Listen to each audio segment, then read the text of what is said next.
서로가 몰리지 않도록 옆 사람과의 거리두기는 반드시 지켜주시고 우리 이준석 대표와 김은혜 국회의원 앞으로 모시면서 다시 한번 환영의 박수를 부탁드려도 되겠습니까?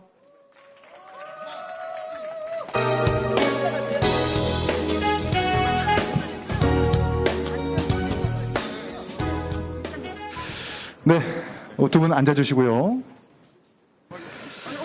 벌써 이제 행사 시간이 됐으니까 이제 본격적으로 시작하도록 하겠습니다. 그럼 지금부터 국민의힘 이준석 당대표와 분당갑 지역구 김은혜 국회의원이 함께하는 판교 청년에게 공정의 마이크를 분당 판교 청년 토론 배틀 여러분들의 뜨거운 박수로 시작하겠습니다.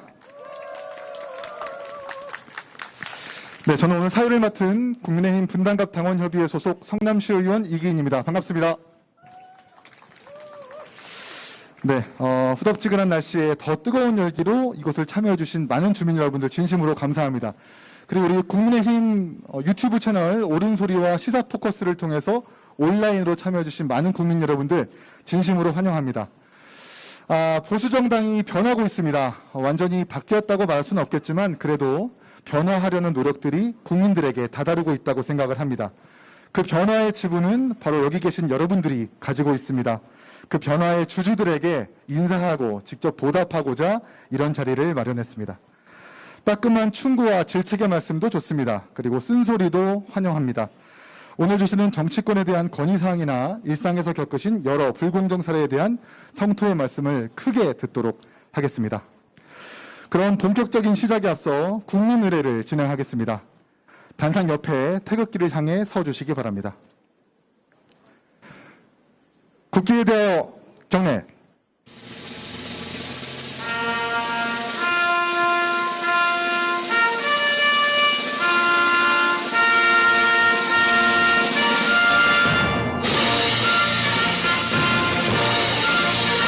나는 자랑스러운 태극기 앞에 자유롭고 정의로운 대한민국의 무궁한 영광을 위하여 충성을 다할 것을 굳게 다짐합니다.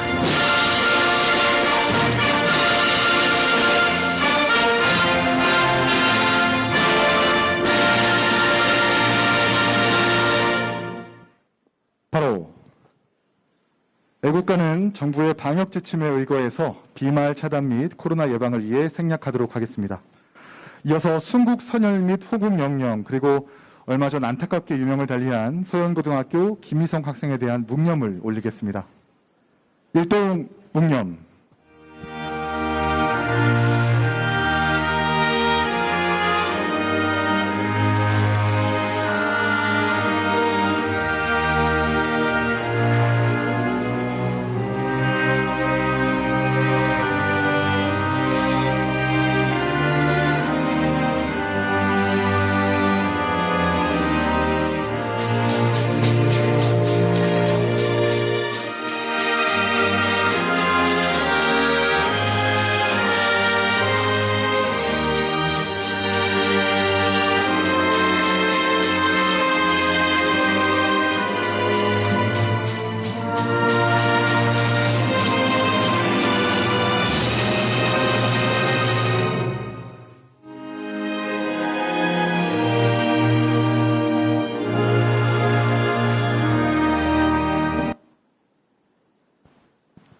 바로 네, 두 분은 자리에 앉아주시고요.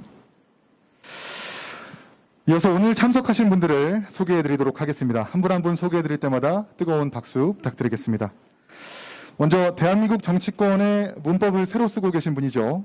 유쾌하고 신선한 파격으로 변화의 바람을 일으키고 있는 우리 분당 판교 주민 여러분과 청년 여러분들 소개하겠습니다.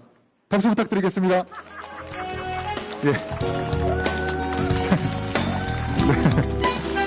네, 국민이 먼저니까요. 네. 이어서 소개해드리겠습니다. 헌정사상 처음으로 선출된 30대 보수정당 총수이자 검은색 의전 차량보다 킥보드와 따릉이를 선호하는 남자, 그리고 5만 6천 원짜리 지하철 정기권을 모두 소진하면 성취감을 얻는 남자, 관행을 깨는 돌멩이 준스톤 이준석 당대표를 소개하겠습니다.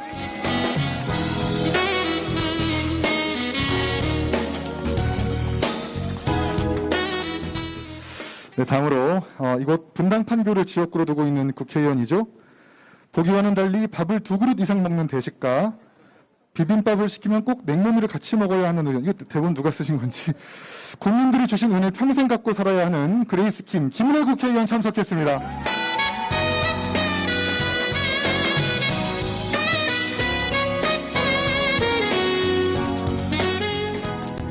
네, 감사합니다. 그리고 우리 서범수 국회의원님 참석하셨습니까? 안 오셨습니까? 우리 황보승희 수석대변인님 오셨습니까? 안 오셨습니다. 네, 두 분만 소개하는 걸로 하겠습니다. 그럼 오늘 행사의 취지와 이 행사의 개최 배경에 대해서 분당갑 김은혜 국회의원으로부터 간단한 설명 말씀 청해 듣겠습니다. 의원님 부탁드리겠습니다. 감사합니다. 안녕하십니까. 저는 분당 판교의 김은혜 국회의원입니다. 다시 한번 큰 인사 올립니다. 안녕하십니까.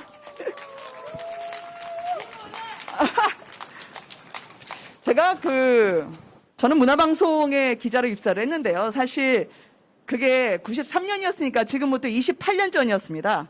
근데 제가 언론사 시험을 꽤 보러 다녔었거든요. 그래서 첫 시험부터 붙은 건 아니었습니다. 다른 언론사 시험에 제가 최종 면접에 올라갔었는데 그때 저희가 면접 시험 준비를 하죠. 나답게 차별화된 답변을 어떻게 할까 준비를 하다가 면접관으로부터 예의 준비했던 질문이 터져 나왔습니다. 우리 회사에는 왜 들어오려고 하셨나요? 그때 저는 옳다구나 하고 제가 생각했던 답변을 드렸죠. 저는 꿈을 만드는 공장을 위해서 이곳에 왔습니다. 이곳은 언론사에 그치지 않을 것입니다. 했더니 그분 얼굴에 미소가 만개하더라고요. 저는 그래서 드디어 됐구나 확신을 했습니다. 그런데 떨어졌거든요. 알고 보니까 그분은 모든 응시자에 대해서 미소로 면접 내내 화답하셨던 분이었습니다. 왜냐하면 이 언론사에 나중에 시청자나 관객이 혹은 독자가 될지 모르니까 고객 응대 차원에서 해주신 거죠. 이렇게 치열한 경쟁을 느끼면서 저는 오늘 이번 청년 배틀에 사전 응시를 받을 때 생각보다 너무 많은 분들이 신청을 해주셔서 깜짝 놀랐습니다. 기쁜 소식이기도 하지만 반성을 했습니다. 정치가 워낙 진입장벽을 높게 쳐놨기 때문이죠. 이곳 판교는 보이지 않는 가상세계를 탐험하는 곳입니다. AI나 빅데이터나 컴퓨터까지 말이죠. 그런데 가보지 않은 길을 가려면 여러분 이정표가 필요하지 않을까요? 그래서 제가 길을 가다가 등산할 때 이정표로 삼는 바위를 하나 이 자리에 이 광장에 모셨습니다. 꿈을 현실로 만드는 이 광장에서 여러분들의 가상의 세계, 가보지 않은 길, 정치가 여러분들의 꿈을 현실로 이루어주는 그 등반길에 준수톤, 이 암석에 한번 기대고 의지하고 소통의 길을 뚫어주시기 바랍니다. 와주셔서 감사합니다. 고맙습니다. 다시 한번 큰 박수 부탁드리겠습니다. 네, 김은혜 의원님 감사합니다. 그럼 계속해서 우리 이준석 대표를 모시고 청년 토론 배틀에 대한 소감과 인사말을 청해 듣겠습니다. 여러분 뜨거운 박수 부탁드리겠습니다.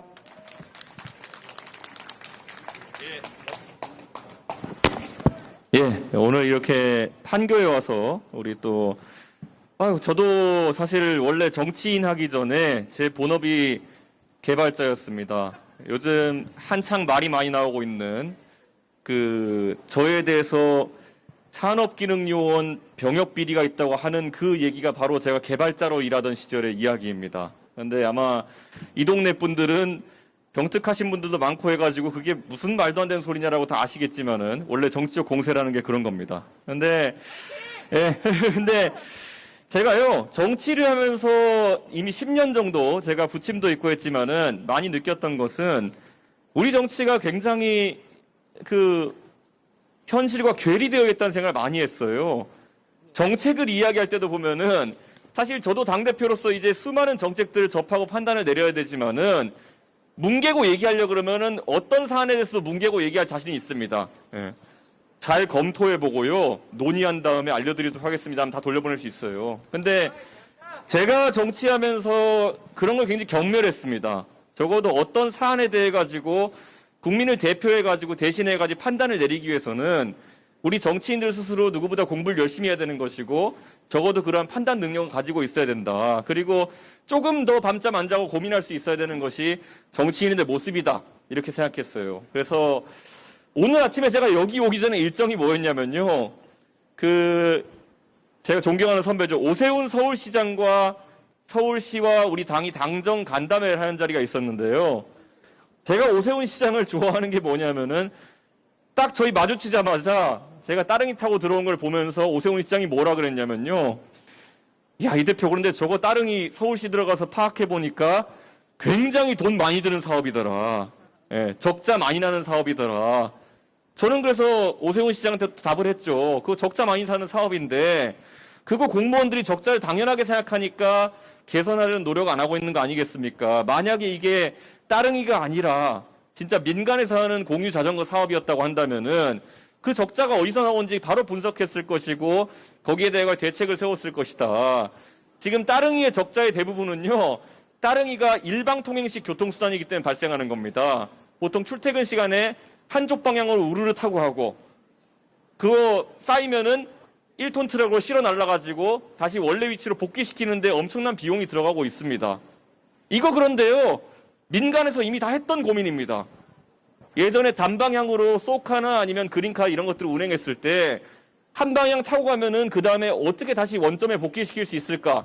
그래서 무료 운행도 시켜보기도 했고 아니면은 마이너스 요금으로 다시 불러오기도 했고 이런 고민들 지금 대한민국의 공유 모빌리티 기업이라든지 모든 곳에서 하는 고민인데 공무원들은 세금으로 그걸 운영하기 때문에 그런 것을 어떻게 개선할까에 대한 고민을 안 하고 있다.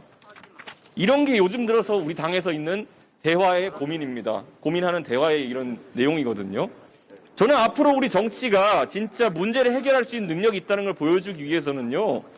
물론 민간 기업보다 똑똑할 수는 없겠지만은 적어도 그런 것들을 원래 그런 거야 이렇게 놓치지 않고 계속 탐구하는 자세가 중요하다 이렇게 보는 것이고요. 저는 그 안에서 정당 정치의 미래가 있다 이렇게 봅니다. 그래서 오늘 이 자리에 제가 와서 여러 가지 질문도 받고 또 대화도 하겠지만은 기대하는 바가 있다면은요. 정말 구체적인 대화를 하고 싶은 겁니다. 정말 구체적인 대화를 하고 싶고 그것이 IT든지 노동이든지 아니면 젊은 세대에 대한 것이든지 어떤 것이라도 우리가 오늘 구체적인 대화를 할 수 있다면은 유의미한 대화가 될 것이고요. 그게 아니라 그냥 언론에서 관심 있는 윤석열에 대해서 어떻게 생각하십니까? 이런 거는 저도 관심이 별로 없고 아마 여기에 계신 분들도 그냥 피상적인 대화라고 느낄 겁니다. 그렇기 때문에 오늘 한번 이 판교에 진짜 젊은 지성들이 모여있는 이 거리에서 구체적이고 대한민국에 꼭 필요한 대화들 해가면서 우리 정당이 가야 될 길을 조금이라도 한번 모색해보고 싶습니다. 반갑습니다. 감사합니다. 네, 여러분 큰 박수 부탁드리겠습니다. 청년 여러분들의 목소리를 잘 담아나겠다는 그런 의지도 보여주셨습니다. 네, 그럼 지금부터 곧바로 우리 분당 판교 청년 토론 배틀을 시작하도록 하겠습니다. 오늘 토론 배틀은 사전 신청 참가자 6명과 현장 신청 참가자 총 10명, 그래서 도합 16명을 선별해서 각 4분씩 발언을 듣고 우리 이준석 당대표와 국회의원에게 답변을 듣는 방식으로 진행합니다. 또 사전에 현장에서 받은 질문 몇 가지를 골라서 우리 당대표와 김은혜 국회의원에게 대신 묻는 순서도 가져오겠습니다. 오늘 참여한 사전 신청 참가자 그리고 현장 신청 참가자분들이 지켜야 할 규칙은 4가지입니다. 첫 번째, 욕하지 않기. 두 번째, 했던 말 또 하지 않기. 세 번째, 말 잘라 먹지 않기. 네 번째, 삐지지 않기입니다.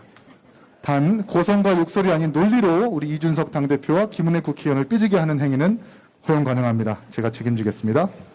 앞서 설명드린 대로 각 발언자마다 4분씩 시간을 드리겠으며 1분이 남았을 때 제가 신호를 드리면 남아있는 시간 동안 마무리해 주시면 되겠습니다. 사회자가 개입할 일은 없겠습니다만 비방의 정도가 심해지거나 발언 수위가 좀 높아지고 발언이 길어지면 부득이 개입해서 원활한 진행을 도모하도록 하겠습니다. 그럼 지금부터 사전 신청 참가자들의 발언을 한 분씩 들어보도록 하겠습니다. 이분들 한 분씩 나올 때마다 당 대표와 국회의원에게 보내는 박수보다 더 큰 박수를 보내주시기 바랍니다. 우리 첫 번째 분 준비되셨습니까? 어디 계시죠? 네. 앞으로 나오셔서 자기소개와 함께 발언을 시작해 주십시오. 여러분 큰 박수 부탁드리겠습니다.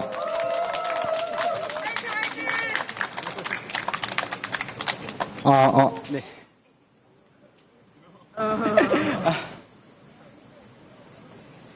안녕하세요. 저는 이번 8월 말 입대 예정인 21살 남자입니다.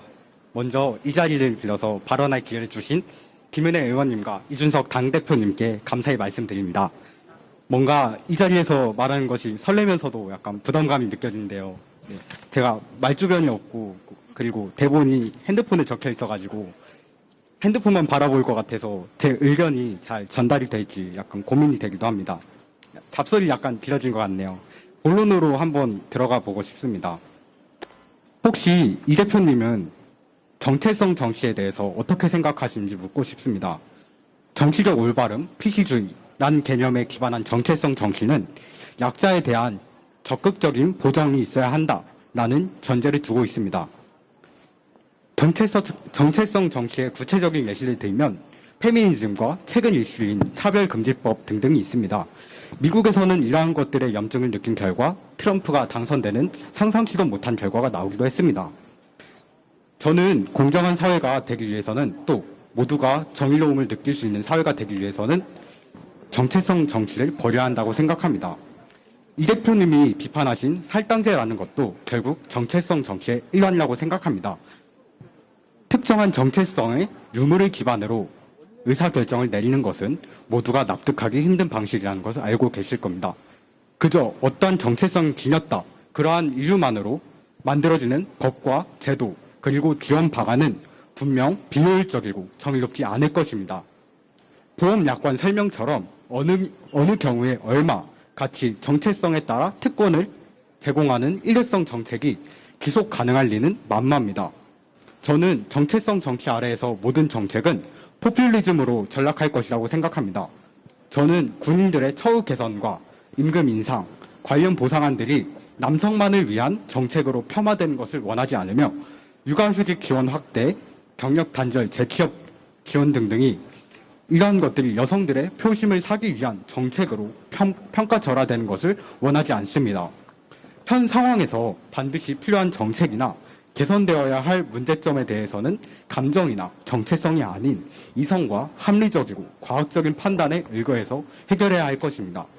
이성과 합리적인 판단과 전문적인 판단에 의거한 결과물은 공정할 것이고 정의로울 것이며 또 사회적 편익이 극대화될 것입니다. 모두가 공정하면서 공정무쇠 노릇을 하고 있습니다. 그러나 공정은 특정 세대, 특정 성별을 위하는 척을 하거나 또는 유행을 따라가는 쇼를 하며 위선적인 공감을 하는 것이 아닙니다. 차라리 이런 것들보다 전문적인 지식을 이용해서 문제를 해결하는 것이 훨씬 유익합니다. 공정은 모두가 납득이 가능하고 예상 가능한 명확한 기준 아래에서 자신의 행위에 따른 마땅한 남았습니다. 결과물을 얻는 것이라 생각합니다. 의무와 책임을 다한 이에게는 마땅한 권리와 보상이 주어지는 것, 그것이 공정이고 정의일 것입니다. 군대에서 보내신 기간들, 저의 경우에는 앞으로 보내게 될 기간이겠죠. 이러한 것들에 대해서 마땅한 대우와 보상, 그리고 특정 정체성을 지녔다고 해서 차별 또는 역차별을 받지 않고 경쟁을 하는 것, 이것들이 조심스럽게 말하지만 제가 생각하고 또 여기 계시는 대다수 분들이 동의할 수 있는 그러한 공정이라는 개념이 아닐까 합니다. 따라서 PC주의와 감정에 기반한 정체성 정치는 버리고 이성과 과학적인 판단을 기반으로 명확한 기준을 성립하는 것이 공정한 사회로 가는 첫걸음이라 생각합니다. 들어주셔서 감사합니다. 여러분 큰 박수 부탁드리겠습니다. 발언 시작하시면서 성함을 말씀 안 하셨는데 성함을 말씀해 주시죠. 이성신입니다. 네, 감사합니다. 대표님 답변 가능하시겠습니까? 예, 이게 참.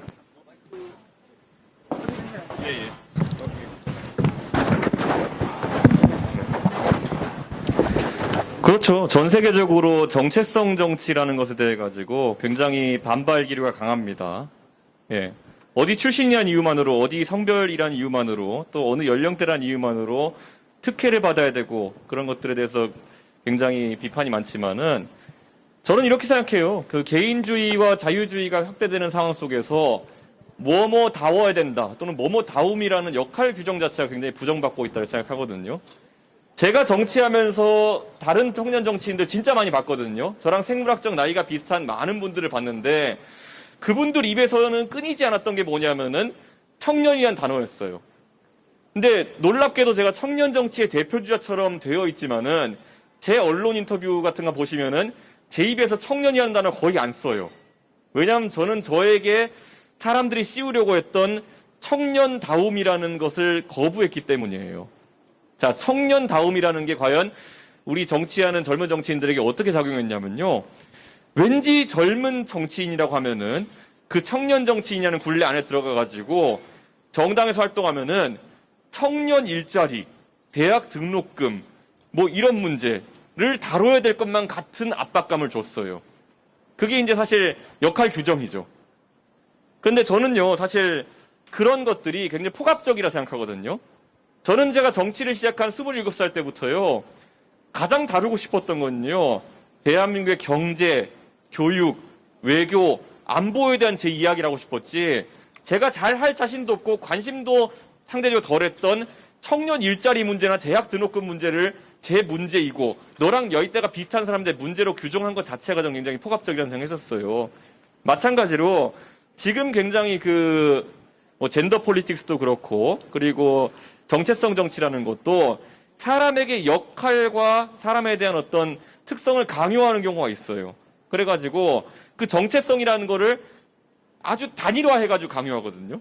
저는 그런 것들에 대해서는 앞으로 반대하는 조류가 늘어날 것이다. 전 이렇게 생각하고요. 그 안에 무수한 모순들도 있다. 그래서 그 모순들을 지적하는 과정 속에서 제가 성장해 나가고 있다. 이렇게 판단하는데요. 저는 적어도 원래 여성주의 운동이 약간 그런 거예요. 페미니즘 운동이 처음에 시작했던 거는 여성다움에 대한 거부였어요. 대한민국에서 가부장제 하에서 여성은 이래야 돼. 여성의 역할은 이거라라고 규정된 것을 거부하는 것이 여성주의 운동의 시작이었거든요.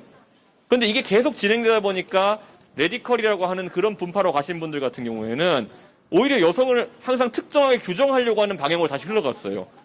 여성은 절대적 약자, 어떤 영역에서도 약자, 그러니까 무조건 할당제가 아니면은 극복할 수 없는 주체, 뭐 이렇게 역으로 규정해버리는 상황이 나왔었거든요. 저는 그러니까 이런 모순들 같은 경우에는 정치권에서 꾸준히 계속 짚어줘야 되는 것이고, 저는 그 과정 속에서 이게 결코 가족오락관처럼 여성팀, 남성팀 나눠서 싸워야 될 문제가 아닙니다. 아까 말했던 것처럼 젊은 사람이라면 이래야 돼. 제가 당대표 하니까요, 민주당에서 바로 이렇게 공격이 들어와요. 젊은 사람이라면은 수술실 CCTV에 무조건 찬성해야 된다 이렇게 나와요. 그게 젊은 사람이랑 무슨 상관이 있습니까? 내가 논리적으로 판단해가지고 수술실 CCTV에 대해 가지고 너무 성급하다고 생각하면 내가 판단할 수 있어야 되는 것이고, 아니면 필요하다면 판단할 수 있어야 되는 것이고, 왜 젊은 사람이라면은 꼭 찬성해야 될 것 같은 그런 걸 규정해가지고 공격하느냐. 저는 그런 것들도 우리가 거부해야 될 문화 중에 하나다 이렇게 생각하고요. 앞으로 대한민국에 적어도 뭐뭐다움, 뭐뭐라면 이래야 된다, 이런 용어 자체를 박멸하는 것이 제가 정치를 하면서 가지고 있는 목표 중에 하나입니다. 저는 지금 당장 어떤 여성분이 나와가지고 페미니즘을 외쳐도 이상하지 않고요. 어떤 여성분이 와가지고 그에 대한 반대를 외쳐도 이상하지 않습니다. 어떤 남성분이 나와가지고요, 남성 차별을 얘기해도 저는 이상하지 않고요. 거꾸로 남성들이 큰 이득을 보고 있다 얘기해도 이상하지 않아요.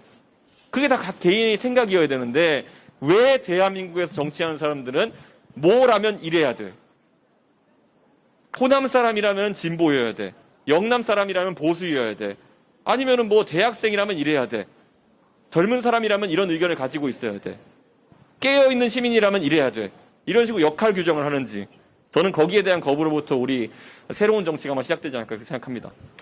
박수 부탁드리겠습니다.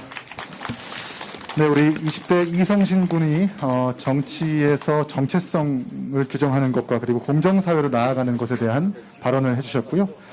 사실 일문일답식으로 진행하는 것도 좋지만 뒤에 지금 15명의 발언자들이 기다리고 있기 때문에 2명씩 묶어가지고 비슷한 주제 2명씩 묶어서 총괄 질문, 총괄 답변으로 듣는 것으로 이렇게 빠르게 진행하도록 하겠습니다.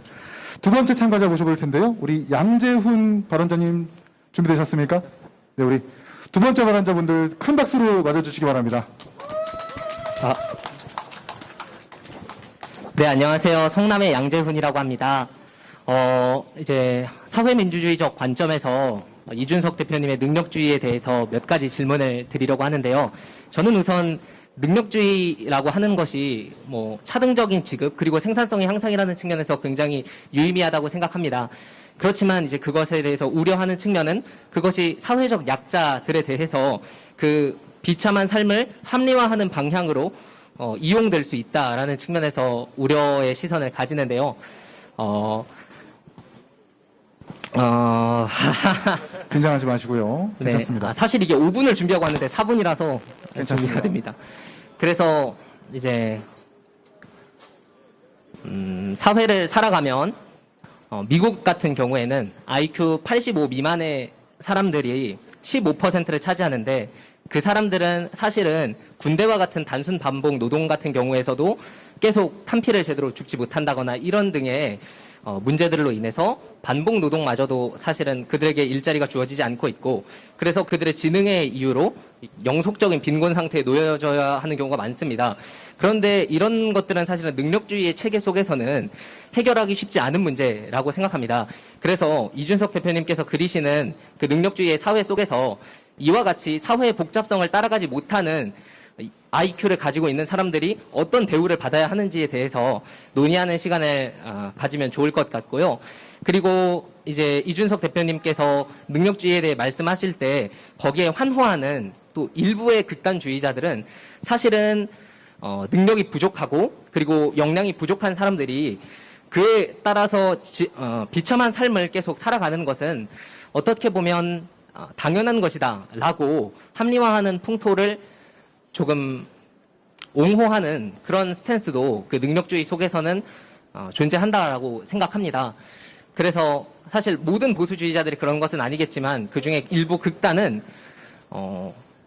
부족한 능력이 없는 사람들 혹은 노력이 부족한 사람들을 보고 그들이 비참한 삶을 살아갈 때 그들의 삶은 그들의 것이고 그들이 노력하지 않았기 때문에 그렇게 된 것이지 사회의 문제가 아니다라고 생각할 수도 있고 그리고 삶을 살아가고 비참한 환경 가운데 놓여 있으면 사실은 신경증이 많이 발발한다거나 혹은 증오 범죄가 증가한다거나 혹은 출산을 포기한다거나 하는 등의 문제들이 많이 존재한다고 생각합니다. 사실 그렇게 해서 지속적으로 문제가 대물림되었을 때 그것이 기회 평등 그리고 공정한 경쟁만으로 극복할 수 있는가라고 생각하면 조금 문제가 있다라고 생각합니다. 그리고 저는 이제 벌이 저를 좋아하는데요. 그리고 이제 저는 공정한 경쟁 자체가 조금 현실 사회의 실질적인 문제를 해결할 수 있는 데에 있어서는 의문이 있습니다. 학교에서 사실은 15명만 공부를 하고 15명은 사실은 자거나 화장을 하거나 핸드폰 게임을 하거나 뭐 이러는 현실이 저는 이제 21살인데 사실 재작년까지만 해도 많이 있었거든요. 그런데 그런 15명의 학생들이 전부 공정한 경쟁의 기회를 가지고 공부를 하고 그러면 기회 평등이라는 측면에서는 도움이 될 수 있겠지만 그 사람들이 전부 다 서울대에 들어갈 수 있는 것은 아니고 사실은 서울대 인원이 공부를 하는 사람이 2배 늘어난다고 해서 2배로 늘어나는 것은 아니거든요. 지금도 열심히 공부를 하고 있는 사람들이 많고 그럼에도 불구하고 현실적인 장벽 앞에서 어려움을 겪는 사람들이 많이 있습니다. 그런데 그런 사람들이 능력주의와 공정한 경쟁이라는 틀 속에서 더 많은 자리를 차지하고 더 많은 주요 요직에 들어갈 수 있을까에 대해서는 조금 의문이 있어서 앞으로의 현실을 비전을 제시하고 또 더 나은 사회를 설계하는 데 있어서 그 능력주의의 현실, 그 능력주의가 어디까지 그러한 현실적인 삶을 변화시킬 수 있을지에 대해서 답변해 주신다면 조금 더 나은 그 사회를 만드는 데 도움이 될 것이라고 생각합니다. 부족한 질문 들어주셔서 감사합니다. 여러분 큰 박수 부탁드리겠습니다. 4분을 정말 딱 맞춰주셨는데요. 시간을 조금 아끼기 위해서 한 분의 발언을 더 듣고 그 다음에 두 분의 답변을 우리 이준석 당대표가 해주시는 걸로 하겠습니다. 우리 양재훈 군에게 큰 박수 부탁드리겠고요. 우리 세 번째로 신청해 주신 우리 전상진 발언자 참석하셨습니까? 네, 이로 박수로 모셔보겠습니다. 예, 벌이죠. 예, 감사합니다. 지금 앞에 두 번 질문하신 거 보니까 제가 좀 그냥 빨리 가고 싶은 질문인데 되게 사소한 질문이라서 그렇긴 한데요. 저는 이번 달부터 시작되는 코로나 백신 인센티브 중에 마스크 해제에 대해서 이야기를 해보고 싶습니다. 저는 지금 작년에 민방위가 끝났고요. 그래서 저는 저는 백신을 못 맞았습니다. 못 맞았고요. 그래서 인센티브를 받을 수 없는 상황인데, 오늘자 1일 확진자가 지금 800명 넘고 있는 상황이고, 계속 늘어나고 있는 상황이었고, 오늘 800명 늘었고, 그래서 백신을 맞은 사람도 감염될 수 있는 델타 변이라든가 이런 돌파 바이러스 같이 지금 국내에 이미 들어와 있는 상황입니다. 이런 상황에서 방역에서 가장 중요한 요소 중 하나인 마스크 해제를 물론 기존에 백신을 안 맞고 있는 상황에서 백신을 맞게 하기 위한 원동력으로서의 인센티브로 마스크 해제를 내걸었던 건 좋았지만은 지금 현 상황이 되게 안 좋은 상황인데도 불구하고 굳이 마스크 해제를 꼭 이렇게 강행해야 되나에 대한 그런 그 불안감이 있고요. 이런 부분에 대한 그 정책적인 부분에서의 답변 하나 부탁드리고, 또 하나는 저의 약간 좀 사소한 쪼잔함인데, 저는 아까도 말씀드렸듯이 백신을 안 맞은 게 아니라 못 맞았습니다, 저는. 그리고 저를 비롯한 저보다 더 어린 친구들은 당연히 더 못 맞았고요.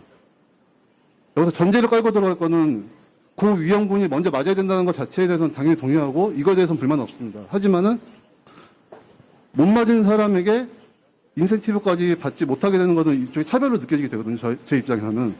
그리고 이렇게 못 맞은 사람은 벗을 수 없는데 맞은 사람은 벗을 수 있으면서 동시에 감염 위험은 아직 그 상존된 상태고 또 계속 확산된 상태이기 때문에 위험한 상황인데, 이런 시점에서는 백신을 못 맞은 사람에 대한 위험을 무시하는 게 아닌가라는 그런 불만 같은 게 좀 쌓이고 있는 상황이거든요. 그래서 저의 이런 좀 거친 생각을 어떻게 좀 달래주셨으면 좋겠습니다.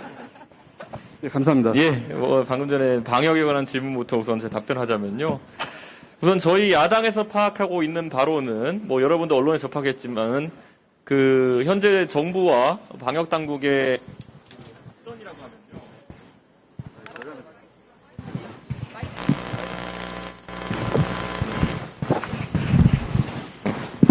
네, 정부와 방역 당국의 지금 작전이라고 하면요. 지금 우리가 코로나 한 1년 반 정도 겪어오면서 항상 뉴스 화면에 띄워주는 가장 중요한 지표로 봤던 것이 일별 확진자 수였습니다.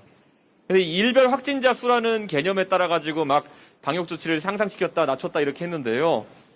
이제 백신 접종이 고위험군에게 거의 완료되고 나면은 정부가 아마 이제 계속 띄울 수치는 치명률과 그다음에 사망자 수일 겁니다, 보면은. 그러니까 이제 방역의 작전 자체가 애초에 사망자 수를 최소화하기 위한 것을, 그 변수를 최적화하기 위한 어떤 노력이었기 때문에 저는 지금 이제 7월 들어가지고, 물론 일주일 연기되긴 했지만은 인원 제한이라든지 거리두기 제한 완화가 시작되는 것은 앞으로 코로나라는 질병과 우리가 한동안은 함께 살아야 될 것이다라는 그런 방향으로의 전환이 일어날 것이다. 이렇게 보시면 될 것 같고, 그것은 이제 그렇게 하는 이유는 지금 방역 당국에서 이야기하는 건 어차피 이것도 변수 최적화입니다. 경제와 방역의 선에서 더 이상 이제 소상공인들이나 아니면 이제 경제 주체들이 버틸 수 없는 지경에 이르렀기 때문에 이렇게 조치를 하는 것이고, 앞으로 아마 좀 치명률이 떨어지는 그런 연령대에서, 하지만 백신 접종이 덜 된 연령대에서 확진자 수는 조금 더 늘어날 가능성이 있을 겁니다. 하지만 사망자 수나 치명률 자체는 낮추는 방향으로 이렇게 하는 것이기 때문에 저는 야당 대표이긴 하지만은 그런 전략의 논리성에 대해서는 어느 정도 이해하는 편입니다. 그렇기 때문에 그런 방향을 저희가 예측할 수 있을 것이고요. 아까 말씀하신 것처럼 노마스크를 인센티브로 건 거는 저는 다소 성급하다 이런 생각을 하긴 합니다. 왜냐하면은 델타 변이라든지 이런 것들이 계속 언급되고 있는 상황 속에서 아무리 백신을 맞은 인원이라 할지라도, 그리고 백신 맞은 인원이 각종 변이에도 감염률이 좀 낮다 하더라도 그 노마스크 상태에서 전파할 수 있는 가능성이 높아지는 것이기 때문에 저도 백신을 맞았지만 다소 불편할 수는 있겠지만 한동안 마스크 조치를 오히려 유지하는 것이 옳다. 이건 이제 개인적인 판단입니다. 그리고 앞에 능력주의에 대한 부분은요. 이거는 참 복잡한 담론입니다. 왜냐하면 능력주의에 대한 비판은 굉장히 많은데요. 마이클 샌델 교수 같은 사람도 책을 쓰기도 하고요. 능력주의에 소외되는 사람들에 대한 것은 어떻게 할 것이냐는 질문이 꾸준히 들어오는데, 반대로 그러면 사회 전체 질서에서 능력주의에 대안이 될 수 있는 방법론은 무엇이냐에 대해 가지고도 사실 나오지가 않고 있는 것이 사실입니다. 그래서 저는 이 부분에 있어서 저는 이렇게 정의합니다. 경쟁이라는 것은 참여할 수 있는 사람이 최대한으로 많아야지만 사람들이 공정하다 느낍니다. 이번에 저희 국민의힘에서 진행했던 토론 배틀이라는 거, 누구든지 구글 폼을 작성할 수 있는 여유만 있으면은 지원할 수 있었습니다. 지원비도 안 받았고요. 그렇기 때문에 정당의 대변인 되겠다고 141대 1의 경쟁률이 나오는 희대의 상황이 나온 것이겠죠. 그 다음에 경쟁이 공정하려고 그러면은 유의미한 경쟁이어야 됩니다. 우리가 대변인 토론 배틀을 하는 데 있어가지고는 남녀노소 간에 유불리가 없다고 생각했기 때문에 사람들이 공정하다고 판단했던 것이겠죠. 그런데 아까 질문하신 분께서 말씀했던 것처럼 만약 극복할 수 없는 가정 환경의 차이라든지 극복할 수 없는 수준의 뭐 지능의 차이라든지 이런 것들이 존재하는 상황에서의 경쟁이라는 거는 그 약자에 대한 배려가 없으면 무의미한 경쟁이 되는 것이겠죠. 또 다른 예로는 예를 들어 달리기라는 종목이 공정해 보일 수도 있겠지만은 남녀의 신체적인 능력 차이 때문에 100m 달리기를 여성과 남성이 같이 뛴다면은 그건 무의미한 경쟁이겠죠. 그럴 때는 칸막이를 나눈다는 것이 의미가 있을 수 있기 때문에 제가 말하는 경쟁, 공정한 경쟁이라든지 능력주의라는 것이 그런 무의미한 경쟁까지 강요하는 것은 아닙니다. 그렇기 때문에 저희가 토론 배틀로 대변인을 뽑겠다고 했던 것은 그 경쟁이 충분히 연령과 성별과 관계없이 유의미하다고 생각했기 때문이고요. 만약에 그 안에서 뭐 다른 어떤 카테고리를 둬야 될 부분이 있다면은 그걸 두는 거는 절대 제가 주저하지 않을 것이고요. 다만 우리 사회에서는 아까 말했던 것처럼 첫 번째 질문하셨던 분이 했던 것처럼 정체성 정치나 이런 것 때문에 과도한 결과의 보정이 나타나가지고 그게 또 경쟁 자체를 왜곡시키는 경우가 있습니다. 그래서 그런 부분은 또 제 반대하고 있는 부분이고요. 이 논쟁은 아마 좀 길어질 겁니다. 이 논쟁은 저희 당에서도 시범적으로 공개 경쟁 선발을 해봤지만은 그것의 단점도 어느 시점에 나올 것이고요. 또 이것이 옳다 그러면 이쪽에 또 보강하는 또 얘기가 나올 수도 있고요. 아마 앞으로 한 대한민국 정치에서 상당한 기간 동안 논쟁적인 분야가 될 것이 바로 이 공개 경쟁 선발 그리고 능력주의에 대한 부분일 것이다 이렇게 봅니다. 예. 네, 박수 부탁드리겠습니다. 두 분의 발언자께서 지금 오늘만 해도 신규 확진자가 800명 이상을 지금 발생하고 있는데 그럼에도 불구하고 거리두기 완화에 대한 정책을 걱정하는 발언과 그리고 능력주의에 대한 본인의 소회를 발언해 주셨고 이준석 당대표의 답변이 있었습니다.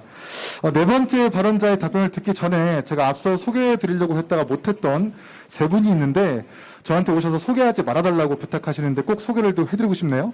우리 서범수 국회의원 당대표 비서실장 참석하셨고요. 또 국민의힘 수석 대변인인 황보승희 국회의원 참석했고요. 그리고 우리 김철근 정무실장님, 네, 참석하셨습니다. 네, 곧바로 네 번째 발언 참가자 발언 들어보도록 하겠습니다. 우리 이루은 참가자 박수로 모셔보겠습니다.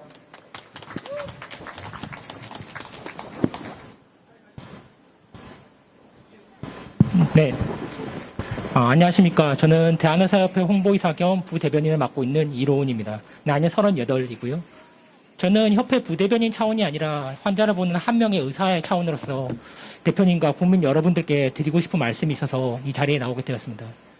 사실 지금 사회는 체제 유지와 존속으로 인해서 어떤 모든 판단을 선과 악 또는 내 편과 적폐라는 이분법적인 사고로 양분하는 이런 행태가 팽배해 있습니다. 그런 행태 속에서 일부 의사들의 부도덕적인 행동으로 인해서 모든 의사들이 잠재적인 범죄자인 것처럼 매도되는 것이 현실입니다. 하지만 국민 여러분도 아시다시피 대부분의 선량한 의사들은 지금 이 순간에도 국민들을 도와서 코로나19를 극복하기 위해서 진료와 방역의 현장에서 피땀 흘려서 최선을 다하고 있습니다. 이러한 와중에 안타까운 사실이 있습니다. 저희가 오랜 동안 코로나 대유행을 경험하면서 이비인후과, 소아청소년과 등을 포함한 1차 의료가 거의 붕괴되고 있습니다. 사실 저희가 거의 1년 반 정도 이 대유행을 겪으면서 이제 마스크 속에서 생활했기 때문에 호흡기 질환이 감소하고 이제 환자들이 줄면서 이런 과들은 어려움이 있겠지만 이비인후과나 소아과 같은 과들은 이제 저수가의 보험 진료로 이제 생계를 유지하는데 이런 과들은 비보험이나 미용 등으로 수요를 창출할 수가 없습니다. 그렇기 때문에 이런 코로나 대유행 상황 속에서는 어려움을 겪을 수밖에 없습니다. 특히 소아청소년과는 거의 폐가의 위기에 몰려 있습니다. 작년 기준으로 소아청소년과는 유사 이래로 가장 많은 병원이 폐업했고 이런 부분은 전공의 지원에도 영향을 끼쳐서 소위 인기가 있다는 빅4 병원에서도 소아청소년과 전공의가 대미달 사태가 벌어졌습니다. 사실 이건 단순하게 생각하면 해당과 의사들의 생존의 문제가 아니냐 이렇게 이야기할 수 있는데 사실 저희 청년들보다 더 먼 미래 우리나라를 책임져야 되는 소아들의 건강을 봐줄 수 있는 의사가 없다는 것은 국가적인 재앙 상황이 아니라고 할 수가 없습니다. 하지만 이런 심각한 상황 속에서도 국가는 이런 소아청소년과를 포함한 필수과들의 어떤 지원이나 구제 대책을 제대로 내놓지 못하고 있습니다. 그래서 저는 향후 대표님이나 국민의힘이 정책을 입안하실 때 이러한 소아청소년과를 포함한 필수과들이 살아남을 수 있는 기반을 제시해 주시기를 부탁드리고요. 혹시 대표님의 이런 부분에 대해서 보관이 있으시면 한 말씀 부탁드리겠습니다. 감사합니다. 네, 박수 부탁드리겠습니다. 아까도 말씀드렸던 것처럼 우리 발언자께서 우리 필수 의료기관의 붕괴에 대한 현실을 아주 적나라하게 말씀을 해주셨는데 한 분의 말씀 더 듣고 답변을 듣도록 하겠습니다. 5번째 참가자인 우리 박재현 참가자님 계십니까? 네, 앞으로 모셔보고 자기소개와 함께 발언을 시작해 주십시오.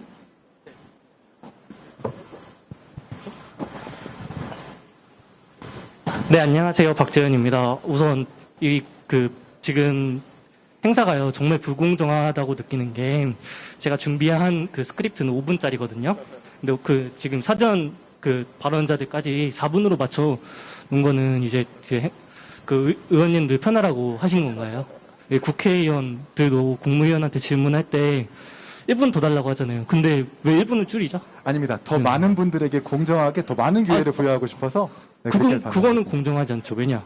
나는 이미 5분이라는 시간을 약속을 받았고 여기서 10분 전에 그거를 4분으로 제한한다 하면은 그건 공정하지 않죠. 알겠습니다. 여기 계신 분들은 네. 다 지금 밥 여유 있게 드시고 싶은데 그냥 나온 거잖아요. 네, 사회자에 여기 대한 것, 들으시러 네, 나온 시간을 제가 분명히 드릴 거죠? 테니까 발언 시작해 주십시오. 저 질문 3가지 할 거예요. 네. 교육열이 높은 성남 판교에 와서 인사드립니다. 안녕하세요. 저는 교육의 도시 청주 청년 박재현입니다. 저는 제가 느낀 교육의 공정을 이야기하려고 합니다. 저는 근 7년 동안을 불공정 속에 던져졌습니다. 제가 느낀 불공정은 폭력이었습니다. 학교 다닐 때 차마 입에 담지 못할 폭력을 당했습니다. 특히 중학교에 다닐 때는요, 폭력 서클에게 수백 번의 집단 폭행을 당했습니다. 10명이 넘는 그들에게 팔다리를 잡혀서 공중에 흔들린 채로 교실 뒤에 있는 사물함에 던져지고 그 아픔 가운데서도 밟혔습니다. 2학년 때는요, 같은 반이 됐다는 이유로 등교 첫날부터 버티기 힘든 폭행을 당했습니다. 그 외에도 선생님이 교실에 없는 시간에는 그 서클 학생들에게 지속적으로 폭행을 당했고, 폭력 서클이 아닌 어떤 학생도 그 폭행들을 보고 자신도 당하지 않기 위해 선생님이 수업하는 중에서도 제 옆자리에 앉아 주먹을 휘둘렀습니다. 또 어떤 친구는 서클의 협박을 받아 어쩔 수 없이 저에게 폭행을 하기도 했습니다. 그 폭력의 굴레에서 저는 벗어날 수가 없었습니다. 제가 자신감이 없어서가 아닙니다. 제가 폭행을 피할 능력이 부족해서도 아닙니다. 신고 의무가 있는 반친들은 신고하지 않았습니다. 저도 마찬가지로 폭행을 신고하지 않았습니다. 저와 친구들은 합리적이고 당연한 생각을 했습니다. 친구들은 저를 존중했고 저는 제 반의 다른 친구들을 생각했습니다. 제가 폭행을 피했을 때를 가정한다면 다른 서클의 인원의 폭행이요, 저처럼 몸과 마음이 연약한 다른 친구들에게 더 크게 옮겨갈 것이라고 확신했습니다. 그것이 저에게 주어진 현실이자 미래라고 생각했습니다. 그래서 저는 버티기로 했습니다. 다행히도요, 저에게는 5명가량의 의지할 수 있는 친구가 있었습니다. 그 친구들이 버티는 것에 대한 희망을 주었습니다. 또한 군대에서요, 제 이야기를 들은 상담사가 이렇게 말했습니다. 재현 친구, 우리 상담식 이야기에서는 친구 같은 사람을 생존자라고 불러요. 저는 아직도 그 생존자라는 단어를 똑똑히 기억합니다. 그 단어를 듣고 모든 아픔을 씻었습니다. 부족하지만 전국의 생존자들을 대신해서 이준석 대표님께 몇 가지 여쭙겠습니다. 첫 번째 질문입니다. 학교폭력 예방법이 있습니다. 6월 23일에 조문 개정이 되었는데요. 학교폭력이 발생하면 즉시 학교장은 피해 학생과 가해자를 분리하여야 한다는 것으로 변경하였습니다. 이에 대한 생각이나 느낌은 어떠십니까? 저는 만약에 분리라고 한다 그러면은 그것이 실질적으로 피해자에게 도움이 되는 방향으로 진행되어야 된다, 이렇게 생각합니다. 지금 말씀하신 분께서도 결국에는 본인이 부당한 피해를 입고 있음에도 불구하고 그에 대한 저항이 또 다른 피해로 이어지지 않을까라는 우려 때문에 그렇게 하지 못했다고 말씀하셨는데, 저는 실질적인 조치라고 한다면요, 예를 들어 격리되어 가지고 다른 반을 편성한다는 것인지 이런 것이 구체적이지 않으면은 오히려 더 큰 상처를 줄 수 있다 생각하고요. 저는 그 법의 시행에 있어 가지고는 교육부가 굉장히 세밀한 대안을 만들어야 될 것이다, 이렇게 봅니다. 저는요, 이 개정에 불편한 진실이 있다면 오히려 폭력 서클이나 가해자를 자극해서요, 피해 학생에게 또 다른 폭행이 가해지는 촉매제가 될 수 있다고 생각합니다. 이에 대해서는 어떻게 생각하세요? 제가 방금 말씀드린 것처럼 오히려 그런 격리라는 것이 그 아주 안 좋은 생각을 가진 사람들에게는 누군가를 왕따시키고 격리시키는 수단으로 사용될 수 있기 때문에 제가 그 시행에 있어가지고 또 다른 피해가 발생하지 않도록 조심해야 된다 했던 거거든요. 그래서 저는 그 조항 자체는 적용을 어떻게 설계할지 모르겠으나 지금 듣기만으로도 굉장히 부작용이 우려되는 부분이 있습니다. 두 번째 질문입니다. 이 법에서 학교장은 학교에서 상담실을 두고 전문 상담교사를 두기로 되어 있습니다. 이에 대한 조문과 아직 설치율이 70%대인 위클래스에 대해서는 어떻게 생각하십니까? 저는 위클래스가 학교 폭력을 방지하는 데 있어가지고 지금까지 제가 찾아가본 학교들에서는 상당히 제한적인 역할을 하지 못했다라고 생각하고요. 그건 왜냐하면은 뭐 전문적인 상담 인력이 있다고는 하지만은 굉장히 학생들과 밀착되어서 평소에 활동하지 않았기 때문에 특정 시점에 거의 판사처럼 이제 사람들이 접해가지고 상황을 파악해서 판단하기 때문에 그 판단에 대한 불만을 저희도 민원으로 굉장히 많이 접합니다. 그리고 또 이제 학교에 스쿨 폴리스가 배치되는 제도에 대해서도 실질적으로 경찰 인력이 부족하긴 하겠지만은 배치해가지고 상시적인 대화를 할 수 있는 것이 아니라면은 진짜 큰 사태가 벌어졌을 때 개입하는 정도로밖에 역할을 하지 못한다는 그런 제약점이 있는 걸 알고 있습니다. 저는 상담실이 학교 내에 있어서는 안 된다고 생각합니다. 학교 내에 있는 것은 상담을 받아야 하는 학생에게 2차 가해를 하는 것입니다. 수업 시간 도중 위클래스에 상담받으러 가는 것은 내가 피해 학생임을 다른 학생에게 알리는 것입니다. 학생은 시간이 있습니다. 학교 후 저녁이나 주말에 상담을 받을 권리가 주어져야 합니다. 환경이 주어져야 합니다. 심지어 방학에는 학교에 가지 않습니다. 세 번째 질문은요, 김문혜 의원님께 질문 드릴게요. 네. 먼저 저는 교육당국의 문제점에 대해서는 일절 언급하지 않겠습니다. 1분 남았습니다. 이 문제를 보는 감정과 시각에 대해 얘기 나누고 싶은데요. 학교폭력 피해 학생이 아버님이 저에게 가르쳐주신 말씀이 있습니다. 그분은 학교폭력을 시스템으로 예방해야 한다. 시스템으로 예방해야 한다는 인식이 우리 사회에 있어야 된다고 말씀하셨습니다. 전문가 사이에서는 학교폭력을 교육으로 예방할 수 있다는 인식과 학폭은 사회와 가정이고 일부는 부모들의 문제라는 두 가지 인식이 있는데 이 두 가지 인식이 있는 가운데서 무슨 연구와 토론이 필요하겠냐는 것입니다. 김은 의원님이 주최하신 토론회에서 정경희 의원님이요. 학교폭력 방지를 위해서는 교육적인 조치를 통해서 이루어져야 한다고 말씀하셨습니다. 저는 이에 동감하지 않는 게요. 그 당시에 저도 받았던 학교폭력 교육이 충분했다고 생각합니다. 이 논의에 대해서는 어떻게 생각하세요? 네, 우선 답변을 제외한 5분이라는 시간을 모두 소진했는데 답변 듣고 마무리하도록 하겠습니다. 이거는 여기서 제가 충분하게 다 얘기하지 못할 수도 있기 때문에 기회를 또 한번 마련해 보고 싶고요. 그 같은 경험을 여기 와서 이야기해 주셔서 너무 감사해요. 저는 그거를 여기서 용기 있게 말씀하신 것만으로도 아까 말씀하신 생존자의 다시 그 연장이 이어지고 있다고 생각해서 감사 대신 드립니다. 학교 폭력은 근데 저는 교육이나 시스템만으로 가능하다고 생각하지 않습니다. 이거는 학교 현장에서는 이미 선생님과 학생 간의 관계가 그리고 선생님과 학부모의 관계가 마치 고객과 클라이언트처럼 사무적으로 돼갈 수도 있는 그런 상황이 돼가고 있고 특히 공교육 학년에서 공교육의 정상화가 이루어지지 않는 상황에서 학교 폭력은 점점 심해지고 있는데 오히려 피해자 학생들은 방치되고 있거든요. 그 무관심을 되살리기 위해서는 저는 이건 교육만의 시스템으로 둬선 안 되고 학부모 그리고 학생 그리고 선생님까지 철저히 피해자 중심주의에서 생각할 수 있는 방향의 환기가 다시 필요하다고 생각합니다. 네, 국민의힘이 나서서 더 이상 피해 학생이 그 일들을 고민하지 않고 자신들의 아픔을 충분히 치유받을 수 있는 시스템을나 그런 말씀해 주신 것을 만들기 위해 노력해 주실 생각이 있으십니까? 그럼요. 네, 저도 아이를 키우는 엄마인데요. 네. 네, 마지막으로 희성군의 명복을 빕니다. 내일을 준비하는 국민의힘이 학교폭력을 당한 생존자들의 상처를 보듬어주는 정당이 되도록 노력해 주시기 부탁드립니다. 감사합니다. 네, 여러분 박수 부탁드리겠습니다. 사실 모든 분들의 발언이 중요하지만 이제 본인의 사례를 들어서 저렇게 용감한 발언을 한다는 것은 정말 대단한 겁니다. 다시 한번 큰 박수 부탁드리겠습니다. 그리고 우리 앞서 우리 필수 의료기관 붕괴 현실에 대해서 발언을 해주신 우리 이로운 군에 대한 발언에 대해서 우리 대표님께서 답변해 주시면 감사하겠습니다. 예, 저는 기본적으로 우리 사회에서 필요한 곳에 의료 인력들이 배치되지 않는 부분도 굉장히 문제고 반대로 필수로 유지되는 인력들이 수요의 문제로 인해 가지고 고생을 겪고 있는 것도 굉장히 문제다. 저는 이렇게 생각합니다. 하지만 기본적으로 그 수요에 대한 부분 같은 경우에는 더 큰 국가적인 문제점과 연계되어 있다는 것이 사실일 겁니다. 말씀하신 소아청소년과 문제는 그런 어떤 출산율의 문제와 아주 맞닿아 있는 부분이 있고요. 또 이비인후과나 아니면 내과 진료 같은 경우에는 코로나라는 상황 속에서 이제 문제가 되고 있는 것 같은데요.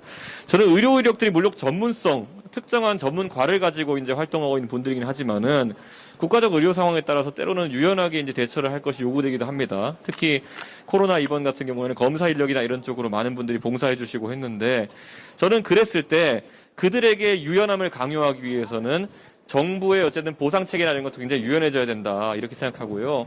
이번에 여기 계신 국민들이 알고 계신지 모르겠지만은 코로나 때 진짜 의료 인력들이 봉사하신 분 굉장히 많습니다. 원래 본인들이 받을 수 있는 어떤 수익이나 이런 거에 비해 가지고 적은 수당을 받고 검사소에서 검체를 채취하고 이런 행위를 했는데 일부 지자체 같은 경우에는 그 낮게 책정된 그 비용마저도 제때 지급하지 못해가지고 굉장히 생활고에 빠지는 의료 인력들이 많습니다. 그리고 이건 저희 당에서 또 얼마 전에 또 저랑 국방위 의원들이랑 검토했던 내용인데요. 거꾸로 의료 인력들이 굉장히 부족한 부분에 대해 가지고는 국가가 지원을 제대로 해야 됩니다. 가장 대표적인 것이 최근에 군대 내 급식 문제가 발생했었잖아요. 근데 우리 당에게 특히 저 하태경 의원에게 끝없이 제보 들어오는 부분이 뭐냐면은 군대 내 의료 실태입니다. 지금 이미 군대 밖에서는 문재인 케어나 이런 거로 인해 가지고 MRI가 굉장히 보편화되고 의료 서비스에 요구받는 품질 자체가 올라갔는데 군 의료 같은 경우에는 MRI나 이런 장비의 보급 수준이라는 것이 수량적으로도 그렇고 운용하는 방식도 그렇고 굉장히 부족하다는 지적이 있고 그걸 또 운용할 인력마저도 부족하다는 이야기가 있어가지고 근데 그게 뭐겠습니까? 군의관으로 복무하고자 하는 인력들이 굉장히 부족하기 때문인데 그런 부분에 있어가지고는 적극적으로 의료 인력들이 그들이 교육을 받기 위해 투자했던 만큼 보상받을 수 있도록 높이는 것이 중요하다. 저는 이렇게 생각하고요. 지금까지 국가의 의료 체계라는 것이 이건 제가 상당한 용기를 갖고 하는 말이겠지만은 저수가 체제로 운영됐던 것에 대해 가지고 저희가 한번 다시 짚어볼 필요가 있을 것 같습니다. 우리가 지금까지는 자부담도 몇천 원만 내면은 가가지고 일상적으로 병원에 가가지고 서비스 받을 수 있는 것을 의료 복지라고 생각했지만은 저는 지금 이제 갈수록 아주 기초적인 질환 외에 중증 질환이나 이런 것에 대해 가지고 모든 국민들이 돈 걱정 없이 받을 수 있는 사회로 진화해야 된다 이렇게 생각하는데 그 과정 속에서 저수가와 굉장히 단순 반복 노동적인 어떤 진료로 유지되는 그런 어떤 영역에 있어 가지고는 수가 재조정이라든지 아니면 의료 적용 범위 재조정이라는 것이 필요할 수도 있다. 그래서 제가 이거를 제 굉장히 굳은 개인적인 신념인데에도 불구하고 조심스럽다라고 말씀드리는 것은 의료 체제에 상당한 변화를 수반하는 것이고 이거는 당 대표가 할 수 있는 게 아니라요. 저희 곧 나올 저희 당의 대선 후보가 공약을 해야지만이 이건 실현될 수 있는 것이기 때문에 그 부분은 그냥 제 철학만 밝히는 것으로 이렇게 하겠고요. 당론은 아직 아닙니다. 예. 네, 답변 되셨습니까? 괜찮습니다. 예, 괜찮습니까? 감사합니다. 정부 보상체계 유연화 등으로 답변을 해주셨습니다. 이제 사전 신청 참가자 6명 중에 마지막 순서인데요. 마지막 순서로 우리 이돈혁 참가자님 앞으로 모셔서 발언 듣고 그 다음에 현장 신청 참가자들의 발언 듣겠습니다. 여러분 큰 박수 부탁드리겠습니다. 네, 안녕하세요. 저는 분당에서 중고등학교 나오고 지금 작년까지 여기 판교에 있는 회사에서 회사원 하다가 코로나로 인해서 좀 조기 퇴직을 하고 지금 다시 취준생인 신분인 20대 청년입니다. 일단 김은혜 의원님께 짧게 말씀드리면 지금 판교 직장인들 여기 주차장 문제가 굉장히 심각합니다. 이 부분에 대해서 혹시 구체적인 개선 방안 등이 있으신지 궁금하고요. 그리고 첫 번째로 이번에 나는 국대다나 정책 공모전 같은 부분에서 국민의힘이 청년들의 많은 목소리를 들으려고 하는 거 알고 있습니다. 또 양준우 씨 같은 경우에 그 요즘 것들 연구소 유튜브에서 초청도 하고 그런 식으로 노력을 많이 하는 걸로 알고 있는데요. 그런 것들을 좀 정기적으로 해주셨으면 어떨까 제안드립니다. 그리고 이준석 대표께서는 청년들의 좀 이런 단발성 이벤트라고 우려될 수 있는 부분들 제외하고 정말 장기적으로 청년들이 정치 참여를 할 수 있는 구체적인 방안을 어떻게 생각하시는지 첫 번째로 질문드리고 싶고요. 그리고 두 번째는 경제입니다. 저는 이공계생으로서 사실 국가 산업이나 그런 성장이 취업 시장에서 뭐 파이를 늘리거나 하는 식으로 해결할 수 있다고 생각을 하는데 아무래도 정치권에서 이공계들의 얘기가 조금 키워드식으로 뭐 AI 뭐 이런 식으로 남발되거나 뭐 공감하시겠지만 그런 부분이 많은 것 같습니다. 사실 그런 부분에서 좀 제가 데이터 센터 관련해서 이제 부산에서 하신 연설을 듣고 좀 감명 깊었는데요. 그런 부분에 좀 국민의힘의 당론이나 당대표님 의견에서 민주당이나 뭐 지금 현 정권과는 다른 국가 산업 발전 계획이 있는지 원전이나 뭐 데이터 센터 제외하고 또 듣고 싶습니다. 세 번째는 젠더 문제입니다. 그 여권은 당연히 말할 필요도 없고 아직도 뭐 강남역 사건을 김문혜 의원님은 권력형 선본죄다 이런 식으로 말씀하시고 좀 불편하시겠지만 젠더 갈등 20, 30대의 젠더 갈등을 조금 잘못 이해하고 정확히 문제 상황을 조금 왜곡하거나 정치공학적으로 활용하려는 정치인들이 많은 것 같습니다. 제 생각에는 뭐 행복주택, 약대, 뭐 로스쿨, 여성 TO가 엄연히 존재하고 뭐 여성이 우선순위가 있는 뭐 이러한 것에는 뭐 언급하지 않으시고 뭐 성범죄율 그리고 뭐 임금 격차 이런 통계를 자의적으로 해석할 수 있는 부분을 뭐 그런 부분에서 이제 정치공학적이라고 많이 느껴지는 것 같은데요. 저는 남자 여자가 뭐 똑같이 피해보고 있는 부분이 있다고 생각을 하는데 그런 부분에 있어서 이준석 대표께서는 정말 이 젠더 갈등을 근본적으로 해결할 수 있는 그러한 방안이 어떤 게 있으신지 좀 궁금합니다. 이상입니다.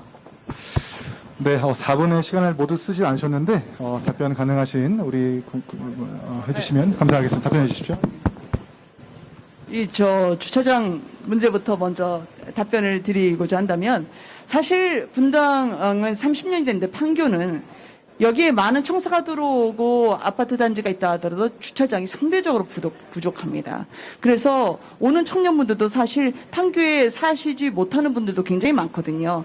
그래서 전철을 타거나 SOC를 이용할 수밖에 없는데 일단 이 안에서 부족한 주차장 부지를 확보하기 위해서 저 NC소프트 앞에 이번에 청사 부지를 팔았을 경우에 그 앞에 상대적으로 확약을 먼저 받은 부분이 있습니다. 주차장을 포함한 이곳에 오는 청년들이나 아니면 직장인들의 교통에 불편함이 없도록 하는 그런 조건이 하나가 있었고요. 그리고 주차장 부지 확보 외에 더 중요한 게 뭐냐면 사실 전철이나 트램 부분입니다. 이쪽 판교역에서 테크노밸리까지 올 때 기본적으로 버스라든지 아니면 기차가 제대로 있지 않기 때문에 오시는데 상당히 불편함이 많아요. 그러니까 자차를 이용할 수밖에 없죠. 자차를 이용하지 않게 차라리 트램을 이용한다든지 아니면 이 안에서 자율주행차가 정기적으로 간다게 한다든지 아니면 전철이 저희가 3호선이 아직 먼 기간이긴 하지만 기본적으로 저희가 월판선까지 포함해서 판교역에서 모빌리티가 확보될 수 있는 방향으로 저는 차를 이용하지 않아도 먼저 교통이 확보되는 방향으로 추진을 하고 있고요. 두 번째는 아까 그 강남역 말씀해 주셨는데 사실 이 문제는 여성 남성의 문제로 저희가 가르면 안 됩니다. 그리고 저는 군대까지 포함해서요.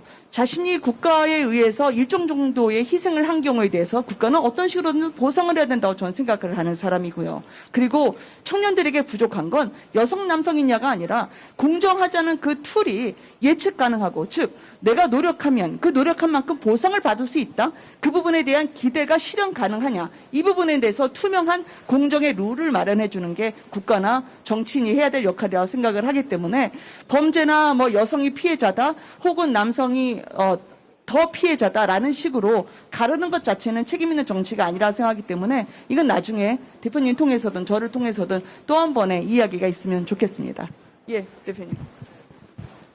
이거 드려도 돼요? 아, 바꿔야 되는 거죠? 예.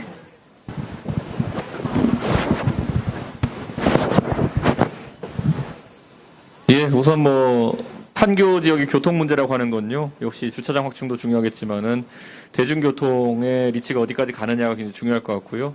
당장 주요 교통량이 신분당선만 하더라도 지금 강남역에서 끊어지는데요. 그게 신도년까지 가느냐, 노년까지 가느냐, 그리고 신사까지 가느냐, 용산까지 가느냐에 따라 가지고 출퇴근 시간이 많이 달라질 것이다. 저는 그렇게 생각하기 때문에 단계적으로 그런 부분을 좀 기대해야 된다. 이런 생각이고요. 더해서 판교 지역에서도 예전에 보면은 디지털 미디어 시티 혹시 근무해 보신 분 있으면 알겠지만 DMC 지역 같은 경우에도 3개 지하철 노선에 환승하는 곳이지만은 정작 디지털 미디어 시티와는 거리가 멀어가지고 굉장히 좀 오피스타운으로서의 경쟁이 떨어진 적이 있었는데요.